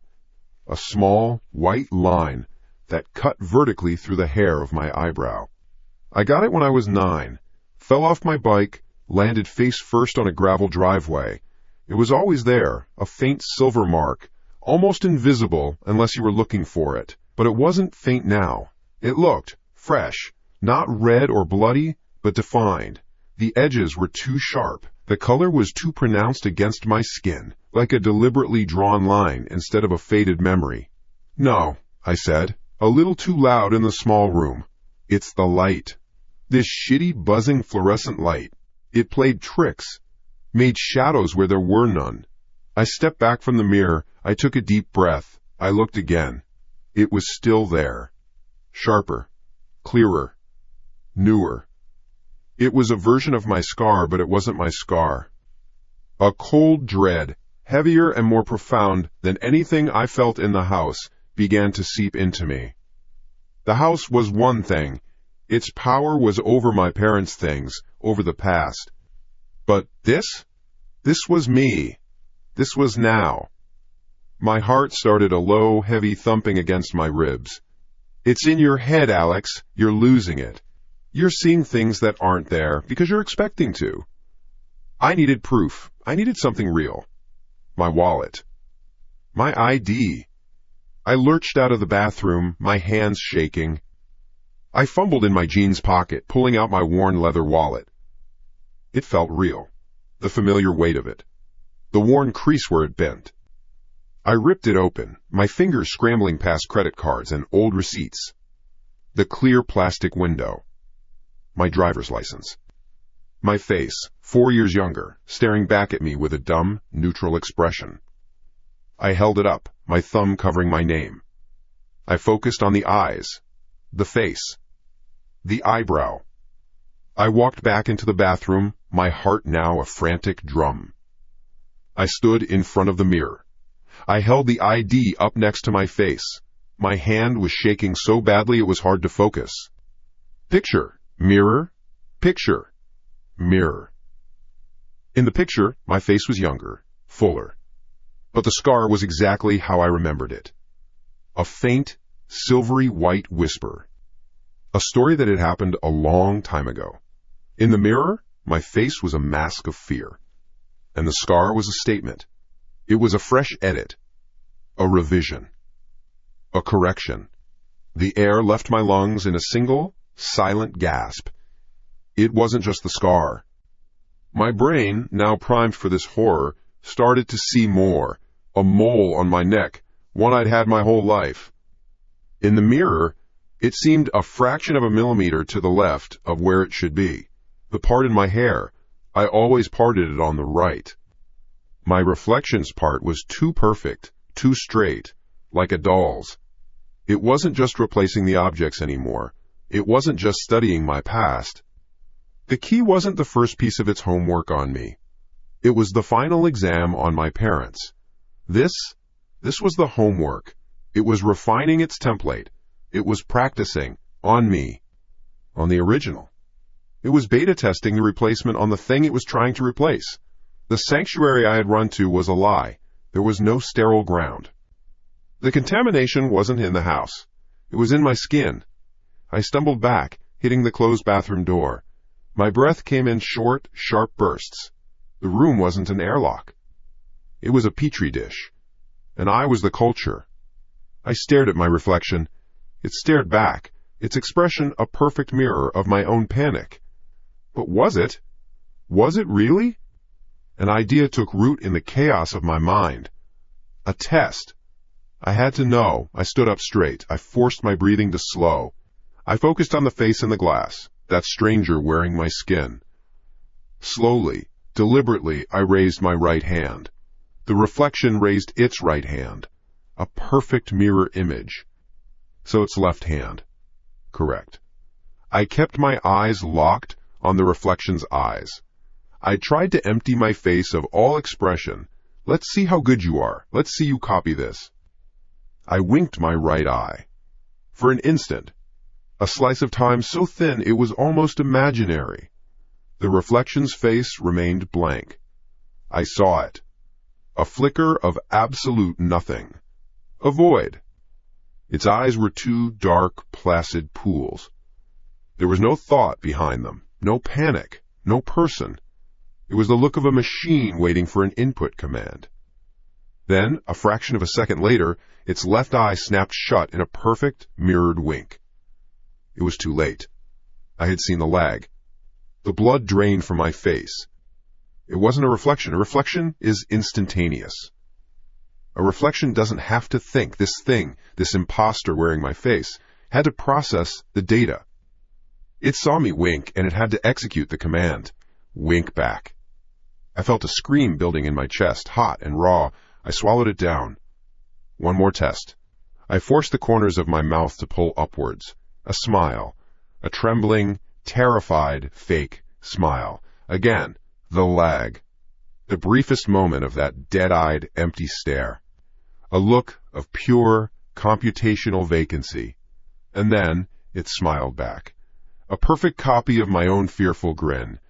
It was a puppet, and I was pulling the strings, but I knew, with a certainty that chilled me to the marrow of my bones, that it wouldn't be that way for long. It was learning. It was getting faster. The scream I'd been suppressing tore out of me. A ragged, animal sound of pure horror. It was me. It was inside me, or on me, or it was me, and I was being overwritten like a bad piece of code. I didn't think. I just acted. I lunged forward and threw my fist at the smiling imposter. Crack! The sound was explosive in the tiny bathroom. Pain, white-hot and brilliant, shot up my arm. The mirror shattered. A starburst of cracks erupted from the point of impact. Shards of silvered glass rained down into the sink and onto the tiled floor. I yanked my hand back, cradling it to my chest. Blood welled from my knuckles, thick and dark. It dripped onto the floor, spattering the white tile. My hand throbbed. I was breathing hard, gasping for air. But I had done it. I had broken it. I had destroyed the image. My eyes, full of tears from the pain, lifted from my bleeding hand. I looked back at the wall where the mirror had been. It was a web of cracks, a mosaic of broken pieces. But through the fractures, in every shard, big and small, my reflection stared back. It was not broken. It was not fractured. It was whole, seamless, looking out from 100 different angles at once. My bloody hand was not reflected. My face of agony was not reflected. The face in the glass was whole. It was calm. And it was smiling, a faint, knowing, final smile. The pain in my hand was a hot, screaming thing, a counter-rhythm to the frantic thumping in my chest. I drove. I didn't know where. The city blurred past the windows. A smear of streetlights and concrete. My knuckles were split open, sticky with drying blood on the steering wheel. The shattered mirror. The smiling face that wasn't mine. That wasn't a reflection. It was an audience. I had to stop. My arms were shaking, my vision swimming at the edges. I killed the engine on a quiet, tree-lined street. Dawn was just breaking, painting the sky in shades of gray and sick-looking orange. Houses sat asleep on either side. Manicured lawns, basketball hoops over garage doors, American flags hanging limp in the still air. Normal. I needed to see normal. I needed to breathe it in like oxygen. The world couldn't be what I saw in that mirror. It was a motel. It was me, exhausted and cracking up. That had to be it. My brain was broken, not the world. I leaned my head back against the seat, the cheap fabric scratching my neck. I just watched. A man in a blue uniform came around the corner. A mail carrier, his bag slung over his shoulder. He walked with a steady, unhurried pace, slipping letters into mailboxes. Click, clack. The mundane sounds were a balm. A woman emerged from a house 2 doors down, a little terrier on a red leash trotting ahead of her. She wore yoga pants and a sweatshirt. The dog stopped to sniff a fire hydrant. So normal it hurt. I clung to it. This was real. The house, the mirror, that was a nightmare. A hallucination brought on by grief and stress. Across the street, a screen door creaked open. An old man with a cloud of white hair stepped out onto his porch. He wore a plaid robe and slippers. In his left hand he held a green plastic watering can. He moved slowly toward a row of potted geraniums, his steps careful. He smiled, a gentle, grandfatherly smile, as a car I hadn't noticed drove past. He gave a little wave. I watched him, my breath held tight in my chest. See? Just people. Just a Tuesday morning. Or a Wednesday. I didn't even know what day it was anymore. The old man tipped the watering can. A stream of water darkened the soil in the first pot. I could almost smell the damp earth from here. It was peaceful. My eyes drifted. The watering can in his left hand. His left wrist. There was a watch on it. A gold-banded watch, the face catching a sliver of the rising sun. He was holding the can and wearing the watch on the same wrist. Who does that? The handle of the can would press into the watch face. It would be awkward, uncomfortable, annoying. You'd take it off, or you'd switch hands. You wouldn't just wear it like that. It was nothing. A quirk, an old man's habit. My mind was just looking for things now. Primed for it. Like when you learn a new word and suddenly see it everywhere. I was seeing faults because I was expecting faults. I closed my eyes. Stop it, Alex. You're scaring yourself. I took a deep breath. Open them again. The old man was shuffling to the next pot. The watch was still there, digging into his wrist under the weight of the can. It was a snag in the fabric of the morning, a discordant note in a simple song. I looked away, forcing my gaze back to the woman with the dog. She was coaxing it along the sidewalk. The terrier, a bundle of beige fur, yapped playfully. Its collar was red leather. The little metal loop for the leash, the one that should be at the back of its neck, was under its chin. The buckle was on top, the collar was on backward. No, that's... She must have put it on in a hurry, that's all. A simple mistake. Happens all the time. But my heart was starting to pick up its pace again. A low, heavy drumbeat. That's two. Two things. Two little mistakes on one quiet street. Coincidence. It has to be. My eyes shot to the mail carrier. He was across the street now, closer. He pulled a bundle of mail from his bag, flipping through it with his thumb. He wore a standard-issue blue cap. The logo on the front, an eagle in a circle, was perfect, crisp and white. I stared at it. An image of a postage stamp flashed in my mind. The eagle on the stamp always faced left. The eagle on his hat faced right. It was a mirror image. A cold wave washed over me. It started in my stomach and spread through my limbs, leaving them feeling heavy and useless. It wasn't me. It wasn't my head. The scar in the mirror wasn't a trick of the light. The house wasn't an isolated event. This was it. This was the thing, the wrongness. It wasn't just in my history, in my parents' memories. It was here. Now. It was rewriting the fucking world. This wasn't a haunting. It was an invasion. A silent, creeping replacement of everything. It hid in the tiny details the brain is trained to overlook, to autocorrect. A backwards collar. A flipped logo. A watch on the wrong wrist. It was a plague of tiny errors. I wasn't the target. I was just the first one to see the symptoms. A noise bubbled up in my throat, a choked, half laugh, half sob. I was the only sane man in the asylum, and the walls were being painted a slightly different shade of white. And then the old man stopped. He didn't finish watering the second plant. The can just froze mid-air. His hand went still. The gentle, shuffling motion ceased.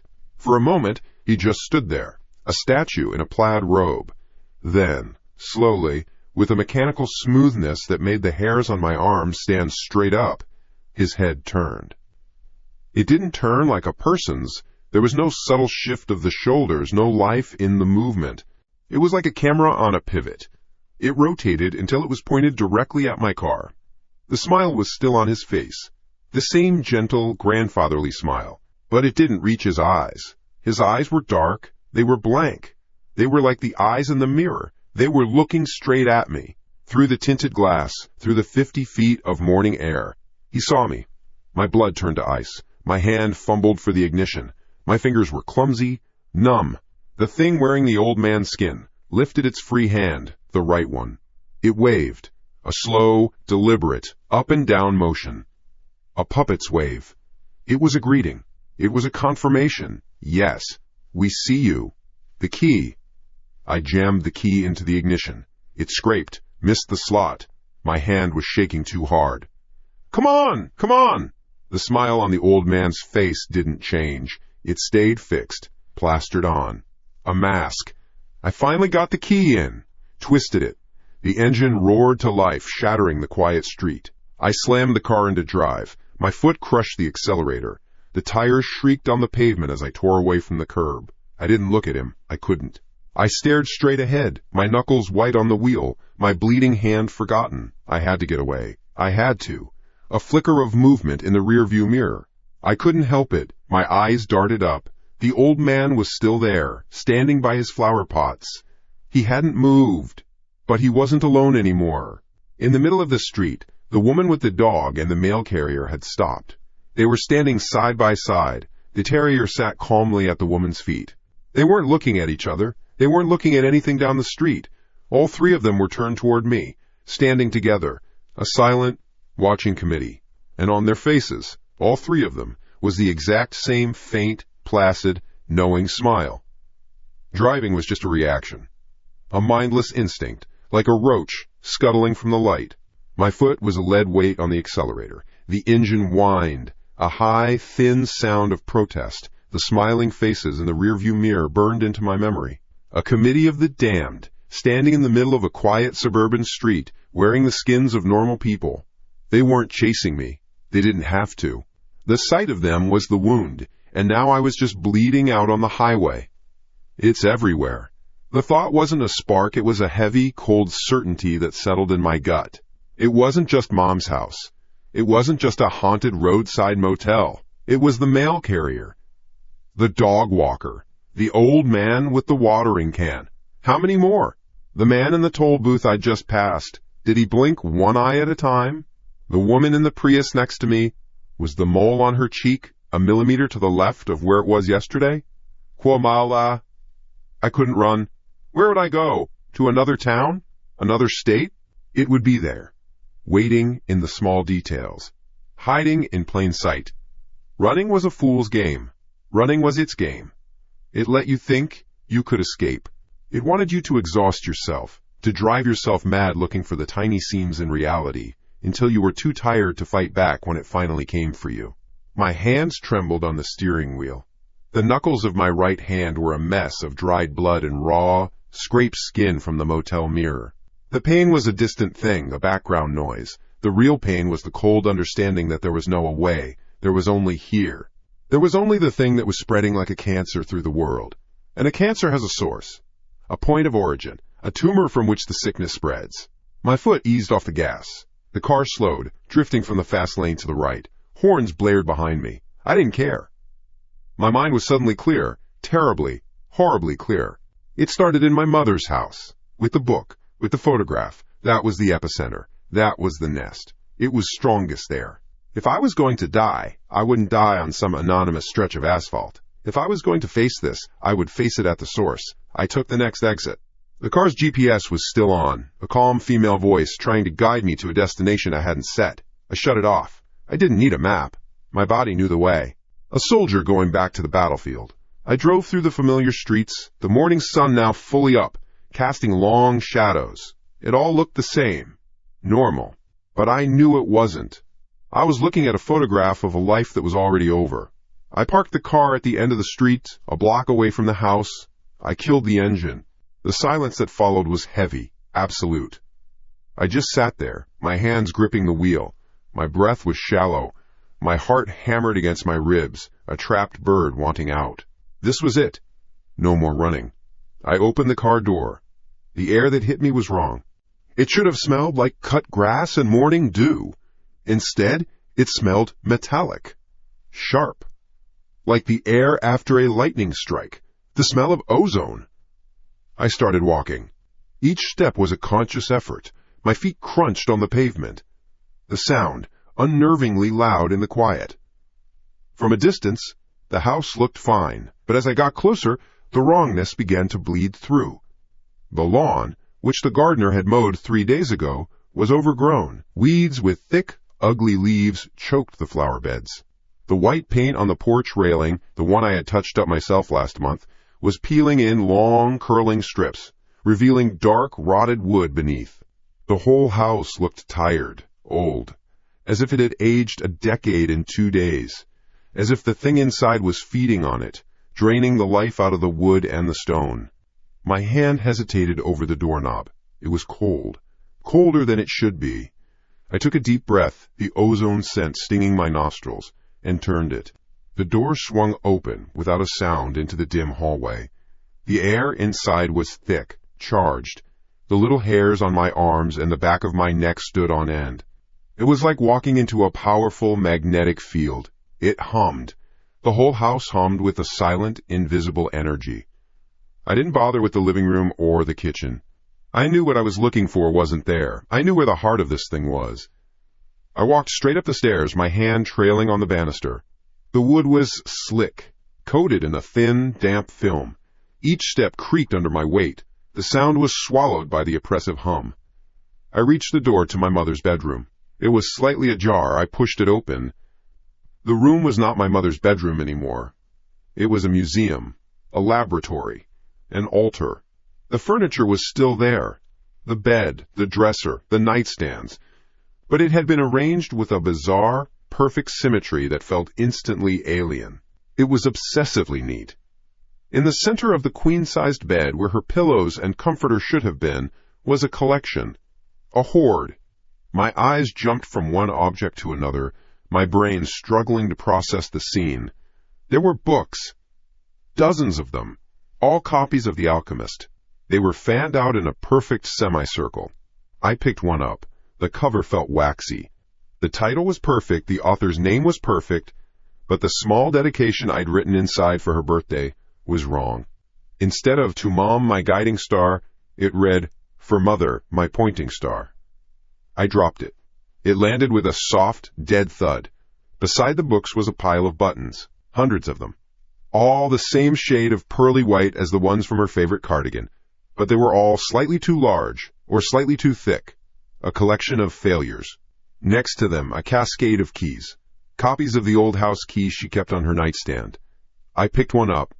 It had the weight of a real key, the right shape, but where the locksmith's logo should have been, there was a small, perfectly etched symbol of a human eye, wide open, staring. This was its workshop, its archive. It wasn't just replacing things, it was practicing, studying them, learning. The flaws weren't mistakes, they were drafts. It was refining its process. The cold, analytical horror of it washed over me. This wasn't a ghost. A ghost has passions, regrets. This was something else. A calculator. A machine. And this room was its hard drive. Then I saw it. In the middle of the horde of wrong objects on the bed, something was moving. It was a mound of matter, the size of a person curled into a ball. Its color was a non-color, a shifting, oily gray, like wet cement or unmixed paint. It had no definite shape. It pulsed, slowly, rhythmically. As I watched, a shudder ran through it. A patch of it darkened and roughened, perfectly mimicking the texture of the wooden floorboards for a second, before melting back into the gray mass. Then, a section of it extruded upwards, hardening and taking on the form of one of the bedposts, a perfect wooden replica. Before it, too, collapsed back into itself. It shifted again, smoothing out, taking on the sheen and shape of the brass lamp on the nightstand. I couldn't breathe. My lungs were stone. This was the entity. It had no form of its own. It was a blank slate, a void that learned by becoming. It was a mirror that didn't just reflect, it absorbed. It must have sensed me, sensed my gaze, my scent, my fear. The frantic, shapeless mimicry stopped. The entire mass went still, the gray surface becoming smooth as polished stone. For a long, silent moment, nothing happened. The humming in the air intensified, pressing in on me, making my teeth ache. Then the top of the mound began to rise, slowly, like dough. The gray matter stretched and pulled, molding itself with a horrifying, organic precision. It was forming a head. A deep groove appeared, splitting into two eye sockets. A protuberance pushed out from the center, becoming a nose. A line slid across the bottom, a mouth. It wasn't just any face. It was a face I knew better than my own. The high cheekbones, the gentle curve of the jaw, the slight indentation on the chin. It was my mother's face. The gray, featureless mass now wore the perfect, placid likeness of my dead mother. Her eyes, blank and gray, swiveled in their sockets and fixed on me. They weren't her eyes. They were holes in the universe. My mind shattered. A scream tried to claw its way out of my throat, but it died before it could make a sound. I took a step back, knocking into the doorframe. The noise, the sudden movement, made the face react. The mouth opened. It opened too wide, the gray matter stretching unnaturally at the corners. And from that impossible mouth came a sound. It was not her voice. It was a nightmare symphony, a collage of stolen sounds. My own voice was in there, a single word clipped from a phone call. The voice of my friend, Dave, saying a piece of a greeting. The clipped, professional tone of the TV news anchor from the other night. All of them layered, digitized, and stitched together into a new, hideous whole. A mechanical chorus, speaking with one mouth. It spoke a single word, a question that was not a question. A demonstration. A final, terrifying piece of its puzzle. Perfect? The word hung in the air. A question forged from a chorus of stolen voices. Perfect? My brain did not process it. It fractured. The sound, that voice made of puzzle pieces of my life, bypassed thought and hit something raw and animal deep inside me.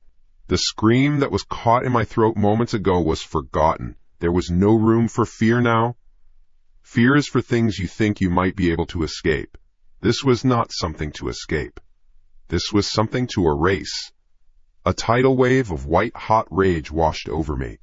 It was clean and pure.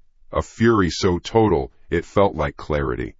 This thing, this imitating, studying, learning thing, had made a museum of my mother's memory. It had worn her face. It had spoken with my voice. It would not get the chance to do it again. I turned and bolted from the room.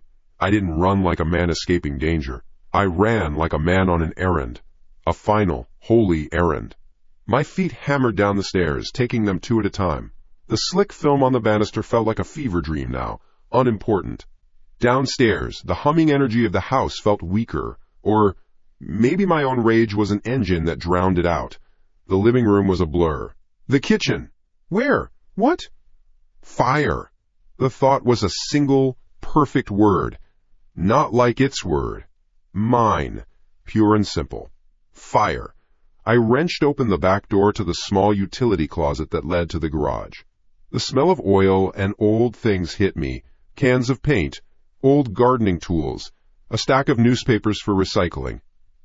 And there, in the corner, a red plastic can. The gas for the lawnmower. I grabbed it. It was half full, heavy enough. The sloshing sound it made was the most beautiful sound I had ever heard. It was the sound of an answer. I didn't pause.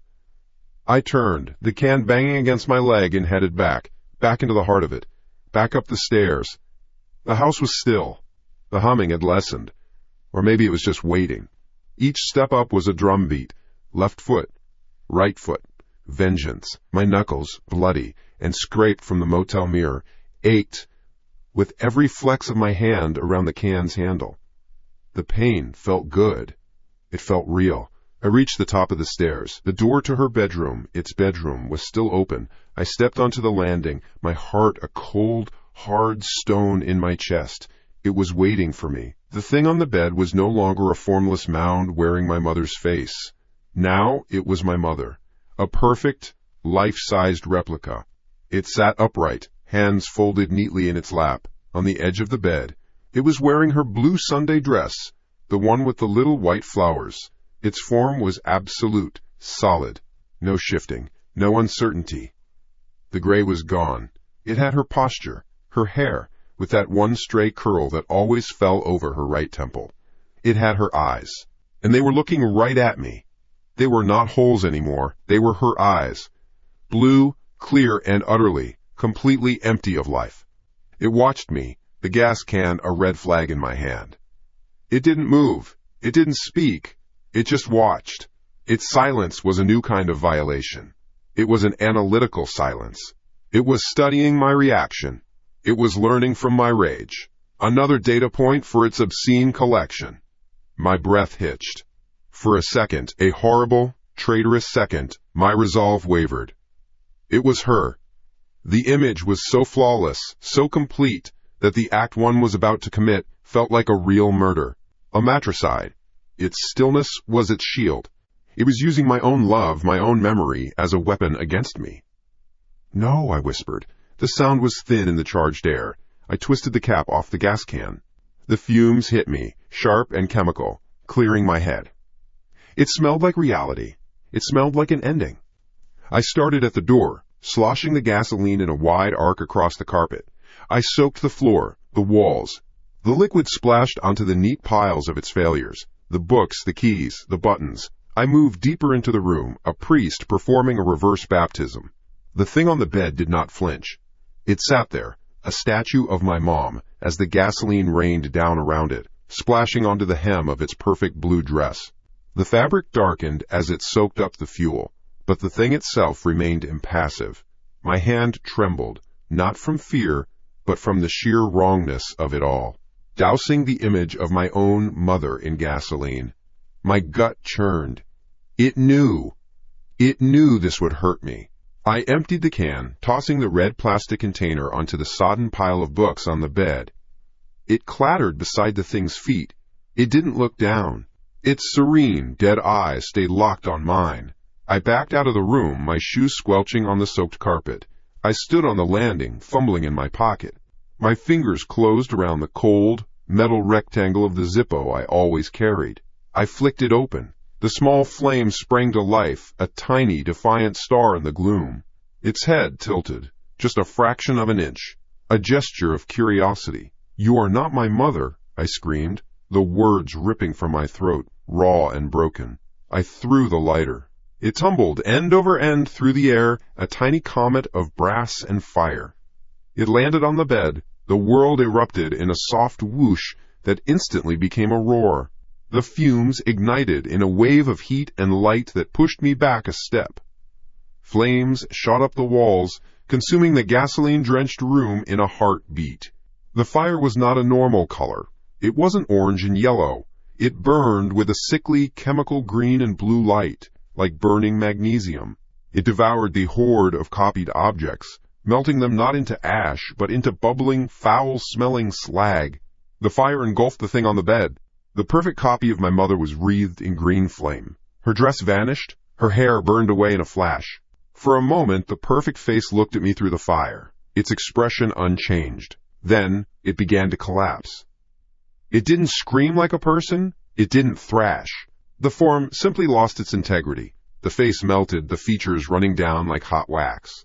The body slumped, folding in on itself, the arms and legs becoming soft, undefined appendages. It shrank back into the oily gray mass I had seen before. And as the fire cooked it, it let out a sound. It was a high, piercing shriek. Not a sound of pain, but a sound of data corruption. It was the sound of a dial-up modem screaming and a fire alarm blaring and 1,000 nails on a chalkboard, all amplified until it was a physical force. It vibrated through my bones, made my teeth ache, and my vision swim. The whole house groaned under the sonic assault.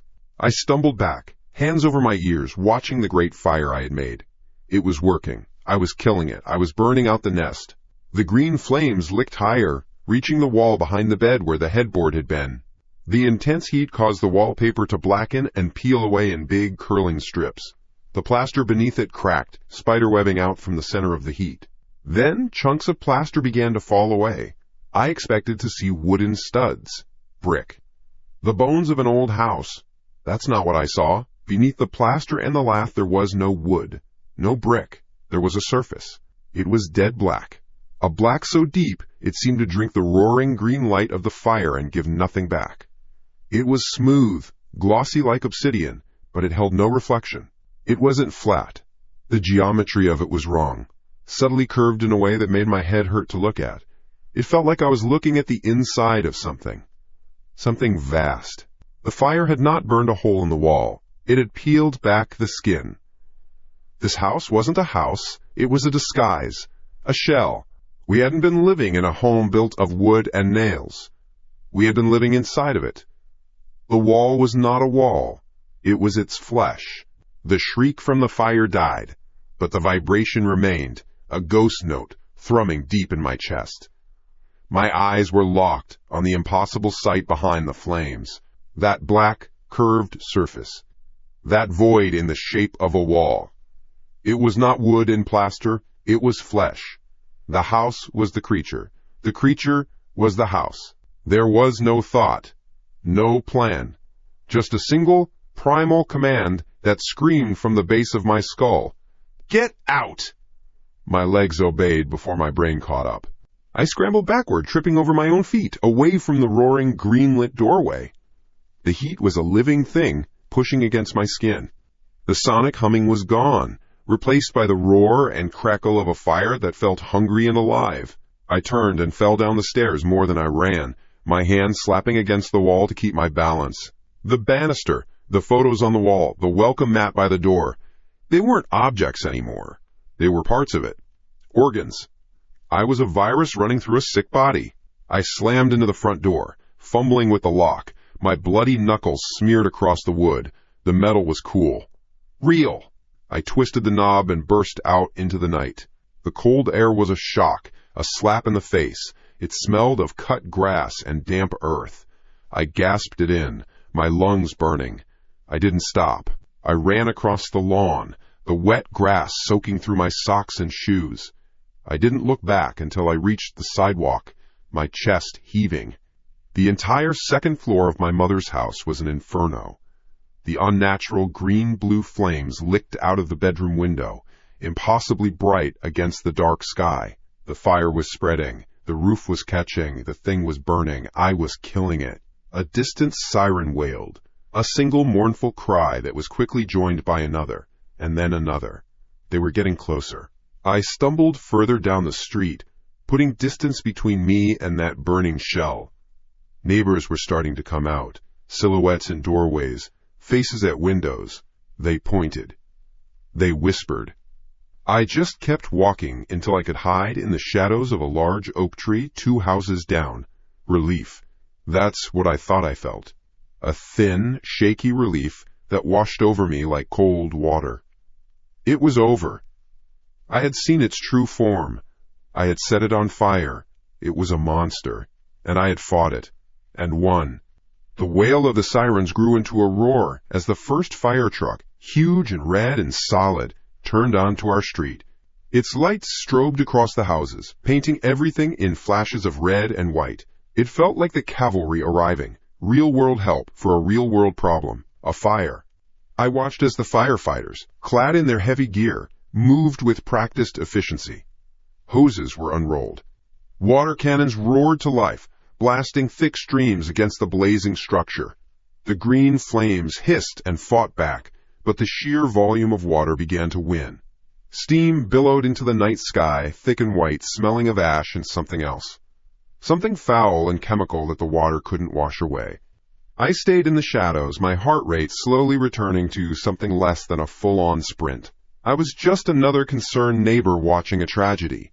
They wouldn't look for me, they wouldn't question me. It was just a house fire, a terrible, tragic accident. It took them almost an hour to kill the flames completely. The crowd of neighbors thinned out, returning to their safe, normal homes.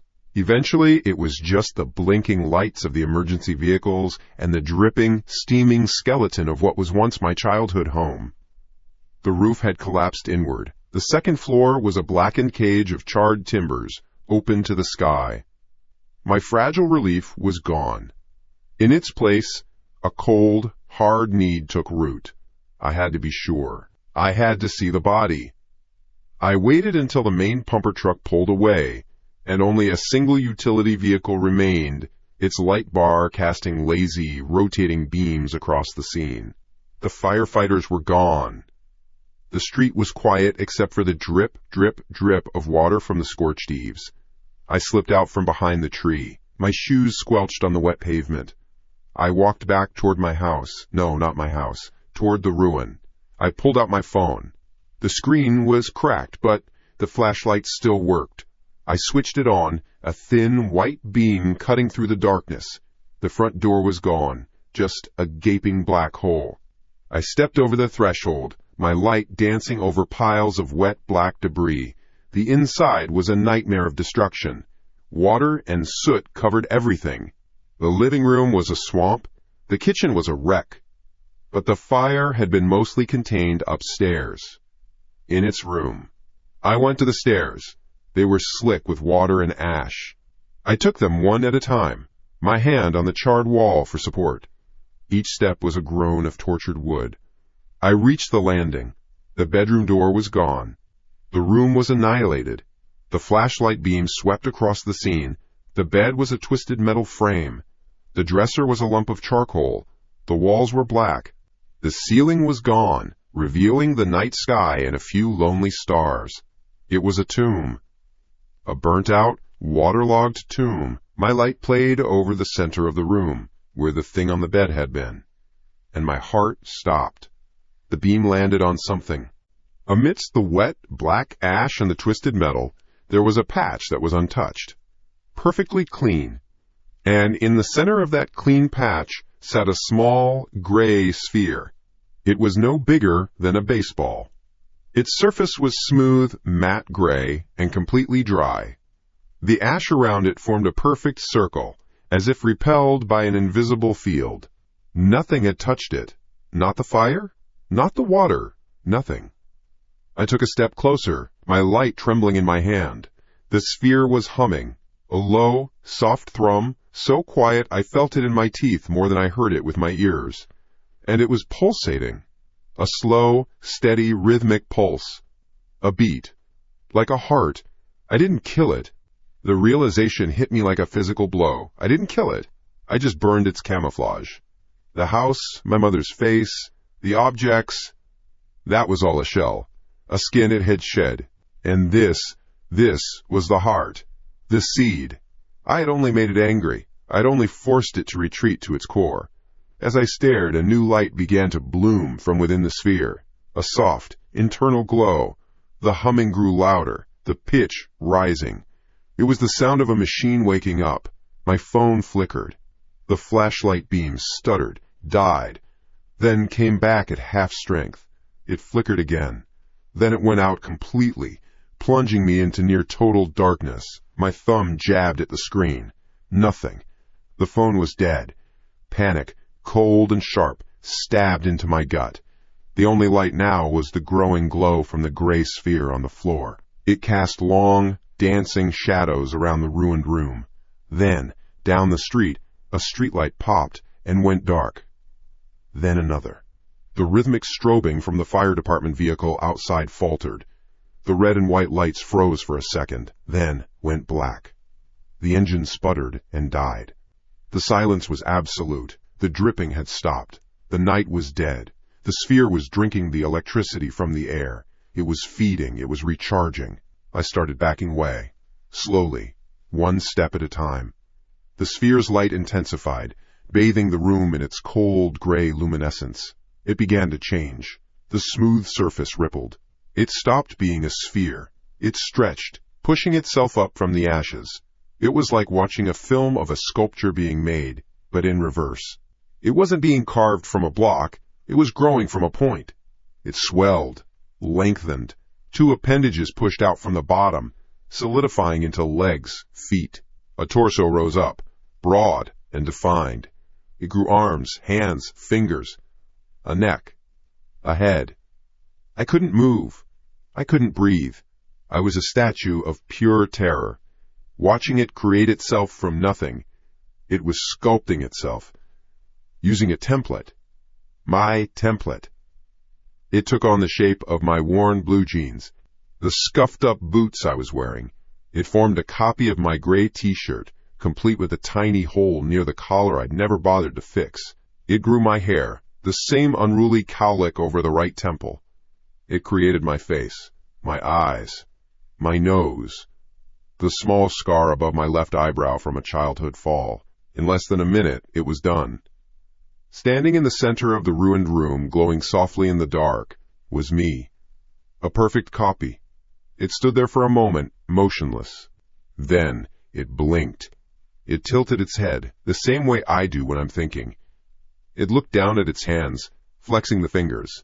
It looked around the destroyed room, its expression one of mild curiosity, not shock. And then, its eyes, my eyes, found me in the darkness. It looked right at me, and it smiled. It was my smile, but it was wrong. It was empty. There was a smugness to it, a victory. A voice entered my head. It wasn't a sound. It was an idea, a piece of information inserted directly into my brain. Clean, cold, digital, final test, replacement. The thing that wore my face took a step forward. It brushed a piece of imaginary ash from its new shoulder. Its movements were fluid, natural. I was still frozen, my mind a mess of screaming, useless noise. Was this it? Was it going to attack me? Fight me for my own life? It didn't. It just looked at me one last time. The smile was gone, replaced by an expression of finality. Then it turned its back on me. It walked calmly out of the ruined bedroom, its footsteps making no sound on the debris-strewn floor. It walked down the stairs. I heard the crunch of its boots on the broken glass below. I stood there, paralyzed, listening to my own footsteps walk away. A moment later, I saw its silhouette, my silhouette, pass through the black maw of the front doorway and step out into the night. It didn't run. It didn't look back. It just walked down the driveway, turned onto the sidewalk, and began heading toward the lights of the town, melting into the shadows. I was alone in the wreckage, covered in soot and grime, reeking of smoke, holding a dead phone. My double was walking away, clean, new, and perfect, a man walking home. And I realized the truth. The test wasn't for it. It was for me, a test I had already failed. In the eyes of the world, I was the one who had just emerged from a fire. I was the one who was dirty, panicked, and insane. He was the one who was calm, who was normal. He wasn't going to hunt me. He didn't have to. He had just made me the ghost. The silence was the first thing that broke me. Not the roar of the fire or the scream of the sirens, but the dead, dripping quiet that fell after they left. I stood in the skeleton of my mother's house, in the ruin of its heart, and listened to my own footsteps walk away into the night. My own. My silhouette. My life. A thought, cold and sharp, cut through the shock. My apartment. It was my only anchor, the one place it didn't know, the place I had built, filled with my things, my routines. It couldn't have copied that. It had been busy here, being the house. It couldn't be in two places at once. Could it? High day. My hand dove into my pocket. The keys were there. The metal was real, heavy, jagged. My truck was parked 3 houses down, far from the electrical drain that had killed the fire department's rig. It was my only chance. I didn't use the stairs. I half fell, half jumped down the ruined staircase, landing hard on the swamp of ash and water on the ground floor. I didn't feel the pain. I burst out of the gaping doorway, a creature born from soot and terror. The air outside was clean. I sucked it down. My run was a clumsy, frantic scramble down the dark street. The houses were all dark slots in the night. No one was watching. The show was over. I saw my truck, a black shape under a street lamp that was still, miraculously, on. The key fob was dead. Of course it was. I jammed the physical key into the lock, my grimy hand smearing black on the handle. The door opened. I threw myself inside, slamming it shut. The key went into the ignition. I twisted. Nothing. A click. No, no, no, no, I whispered. My own voice sounded like a stranger's. I tried again. The engine whined. A weak, dying sound. Then it caught. It roared to life. The sound was the most beautiful thing I had ever heard. I didn't wait for it to warm up. I threw it in drive and stomped on the gas. The tires squealed on the wet pavement as I peeled away from the curb, away from the corpse of my childhood. The drive into the city was a 40-minute nightmare. Every headlight in my rearview mirror was it. Every shadow on the side of the road was it, waiting. My mind was a loop of screaming static. Get there first. Lock the door. Barricade it. Call the police. Tell them what? That a creature made of smoke and memory burned down my mother's house and then grew a copy of me from a metal ball? They'd put me in a padded room. No, I had to think. The clone was clean. I was filthy. It was calm. I was a wreck. It had the advantage. I just had the truth. And in this world, that was not nearly enough. My only hope was getting there first. To be the one in the apartment when the other one showed up. I could prove it was my place. My name on the lease. My mail. My life. It had to be enough. I took the exit ramp too fast, the truck leaning hard. My building was just ahead, a tall brick tower of anonymity. My safe place. My fortress. And then I saw the lights. Red and blue. Strobing. Painting the front of my building in silent, screaming flashes. 2 police cruisers parked right at the entrance. My heart seized. A block of ice in my chest. No. I slowed the truck, pulling over a block away, killing the engine and the lights. I watched from the darkness. Cops. At my building. Why? A noise complaint? A break-in? A break-in. The thought was a physical blow. It got here first. It had to have. It didn't need a car. It just moved. It was already here. It had already set the trap. I got out of the truck. I had to know. Walking was hard. My legs felt like they were moving through deep water. The strobing lights made me dizzy. I felt like every window in the building was watching me. The filthy man walking toward the police. I got to the entrance. A young cop stood by the door, his hand resting near his sidearm. He saw me approaching. His eyes swept over me, taking in the soot on my face, the grime on my clothes, the wild look in my eyes. "Can I help you, sir?" he asked. His voice was calm, measured. The voice of someone used to dealing with problems. I live here, I said. The words came out rough. Apartment 12B. What's going on? The cop's posture shifted. He stood up a little straighter.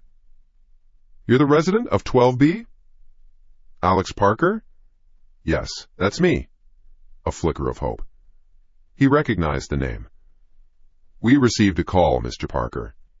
From you. About 20 minutes ago. My blood ran cold. What? No, my phone is dead. I haven't called anyone. The cop's face hardened. The caller reported a home invasion, said he was attacked. He's upstairs with my partner right now. The lobby spun. The polished floor seemed to tilt under my feet. It had called them. It had used my voice. And it had framed me. I was the home invader? I was the attacker. I was walking right into its story. Take me up there, I said, my voice shaking with a rage that was so deep it felt elemental. I need to see him. The cop gave me a long, hard look. Let's see some ID first. I fumbled for my wallet. My hands were trembling so badly I almost dropped it. I pulled out my driver's license. The plastic was smeared with ash. I handed it to him. He wiped it on his pants, his eyes never leaving my face. He studied the photo, then looked back at me. All right, come with me. Stay where I can see you. We rode the elevator in silence. The little box felt like a cage. The chime at the 12th floor was an execution bell. The doors slid open. Down the hall, my apartment door was ajar. Another officer stood outside it, a big man with a tired face. He saw us coming. He nodded at my escort. This him? Says he is. Has ID. I pushed past them. I had to see. I stood in the doorway of my own apartment, and there it was. It was standing in my living room, talking to a paramedic. It wore my clothes, a clean version of them, a blue Henley and jeans. Its hair was perfect, and on its left cheek there was a dark, ugly bruise, a fake one, an actor's prop. It saw me. Its eyes widened in a perfect performance of fear. It took a half step back toward the safety of the paramedic. That's him, it said. Its voice was my voice, but strained, frightened. That's my brother. The word hit me harder than a fist. Brother. What the hell are you talking about? I snarled, taking a step forward. The first cop put a heavy hand on my chest, stopping me. Just take it easy, sir. That thing is not my brother, I yelled, pointing a shaking, filthy finger. I don't have a brother. Look at it. It's me. The big cop sighed. He looked from me to the clone. They're identical, all right, he turned to me. Your brother, Alex, called us. Said you'd been having some kind of episode. That you broke in and attacked him when he tried to help you. His name isn't Alex, I screamed. My name is Alex. Check my damn mail. My lease. My name is on everything in this apartment. The thing in the living room looked at the cop, its expression a mask of pained sympathy. He gets like this, it said softly. He gets confused, thinks he's me. It was perfect, a perfect, simple lie that explained away the impossible. Not a doppelganger, not a monster, just a crazy twin. He told us something to prove who he was, the big cop said, his eyes on me. The caller knew a detail you wouldn't forget. He said to look for the scar, the one you got from falling out of a tree when you were 9, over your left eyebrow. I froze. He was looking right at the small, white line just above my eye. The scar was my proof. It was my history, written on my skin. The clone, the thing that called itself Alex, turned its head slightly, showing the cops its own face. And there, in the exact same spot above its left eye, was my scar, a flawless copy. It had learned the small mistakes, the wrong details. It was fixing them. It had turned my own history into a weapon against me. It had stolen my scar. That's when I broke. You son of a bitch! The roar came from my guts. I shoved the cop aside and lunged. I didn't have a plan. I just needed to put my hands on it, to see if it would bleed, to prove it was a fake. I never made it. The big cop moved fast. He caught me in a bear hug, his arms pinning me. I struggled, thrashing like a cornered animal, my feet scraped on the floor. It's not real, I screamed, my voice raw. It burned my mother's house down. It's a monster. The clone flinched back, selling the fear. Please, it begged the officers, its voice cracking perfectly. Don't hurt him. He's sick. My twin brother. He's mentally ill. He needs help. Please, just get him help. Twin brother. The words echoed in the room. It wasn't just a lie. It was a cage. A story so neat, so plausible, it locked me inside it. To the rest of the world, what was more likely? A shape-shifting alien that grew from a metal seed? Or a tragic family drama about two identical brothers, one of them losing his mind? I felt the cold click of handcuffs on my wrists. The fight went out of me. It was over. I had lost. They pulled me out of the apartment, out into the hallway. I didn't resist. As they led me toward the elevator, I looked back one last time. The thing that wore my face stood in my doorway, watching me go. Its expression was one of deep, sorrowful concern. It was a masterpiece of deceit. A paramedic was talking to it now, a hand on its shoulder. My neighbor from 12D, Mr. Henderson, poked his head out of his door, drawn by the commotion. He saw the clone. He smiled, a friendly, neighborly smile. "Everything okay, Alex?" he asked. My double turned to him. It smiled back, my own easy, tired smile. "Just a family issue, Bill," it said. "Everything's under control now. Sorry for the noise." "No trouble at all," Mr. Henderson said. He was a banker. Always wore a tie, even at home. As he turned to go back inside his apartment, I saw it.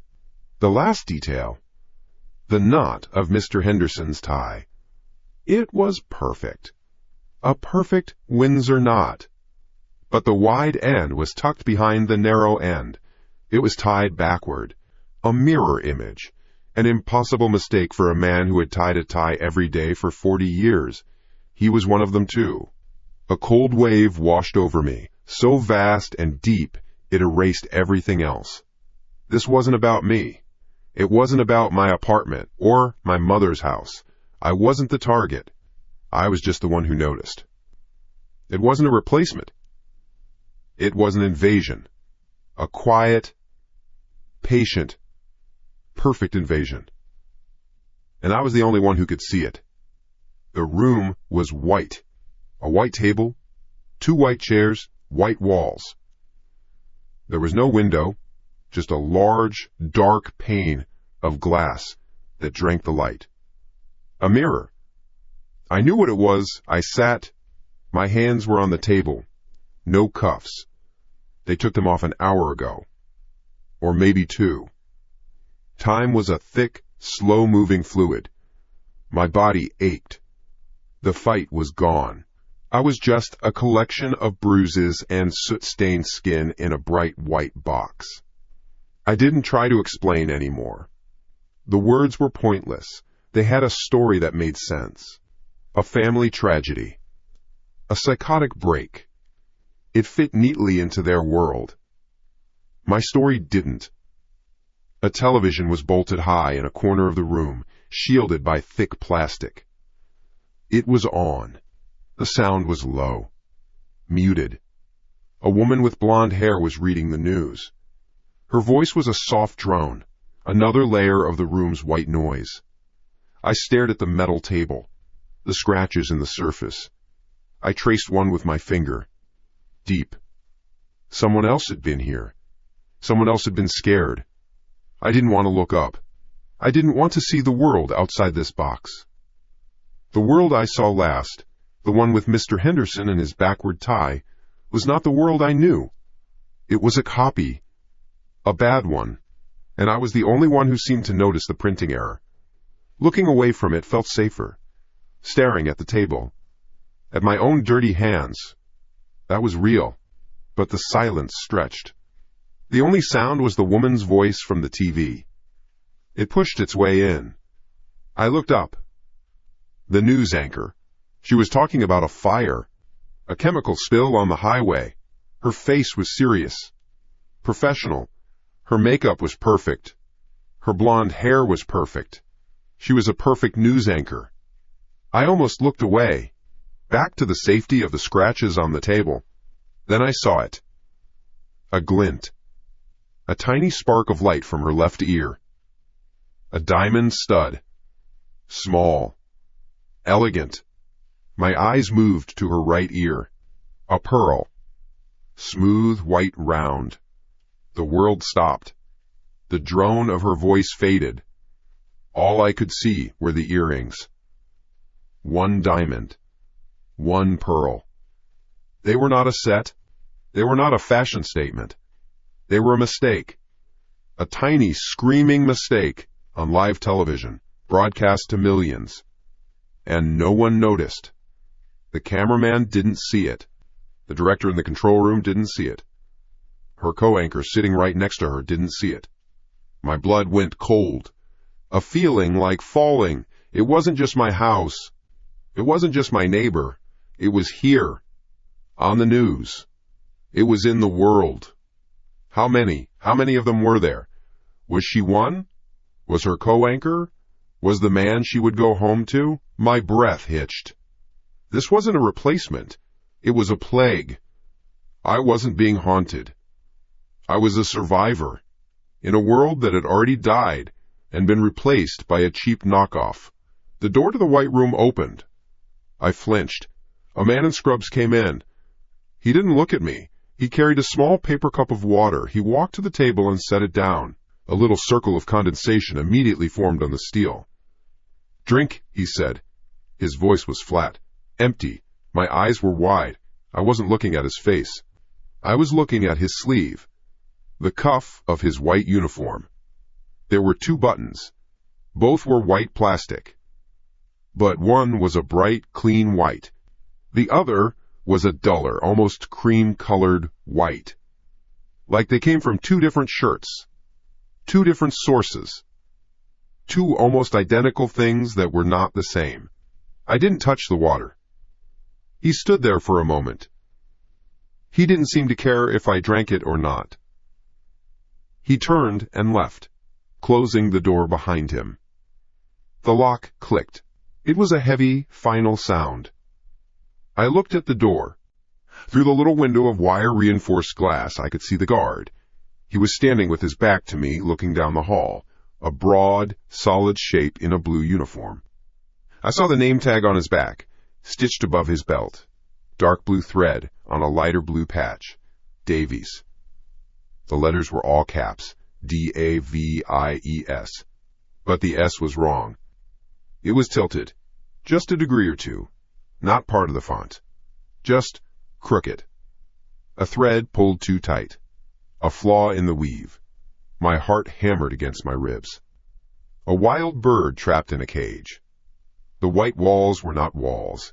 They were the bones of a dead thing. The air was thin. I couldn't get enough of it. I looked at the dark mirror. Who was behind it? What was behind it? A person taking notes? Or a copy of a person, its head tilted at the wrong angle, its pen held just a little too tight? A why dark night? I was screaming inside my own head. The sound was deafening. It was over. The invasion was already a success. I wasn't a prisoner of the police. I was an exhibit. The last man. The one who could still see the difference between the original and the copy. The lock clicked again. My head snapped toward the sound. The door swung open. A man in a lab coat stood there. He looked like a doctor. He had a kind face, weary eyes. He held a clipboard. And then it stepped into the room. It wore my face. It had showered. It wore my favorite gray sweater, the one I only wore on weekends. It looked rested, calm, and its face was a masterpiece of loving concern. It scanned the room, its eyes landing on me. There was no malice in them, only pity, only a deep, convincing sadness. The doctor stayed by the door. He watched. My double pulled the other white chair away from the table. It turned it around and sat, straddling it, resting its arms on the back. A casual pose. My pose.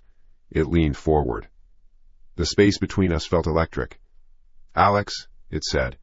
The sound of my own voice, used by this thing, was a violation. It was warm, gentle. "How are you feeling?" "It's all right. We're going to get you help. They're going to take good care of you here." The words washed over me. I finally understood. Checkmate. It wasn't going to kill me. That would be messy. Complicated. No! It was smarter than that. It had built a perfect narrative. A perfect cage. I wasn't Alex Parker, sane man. I was Alex Parker, the sick twin. The dangerous one. The one who had a psychotic break, attacked his brother, and burned down their mother's house in a fit of delusion. It was a story everyone could understand. A story a doctor could write on a chart. I was going to spend the rest of my life in places like this. In white rooms. They would give me pills to make the delusions go away. They would make me calm.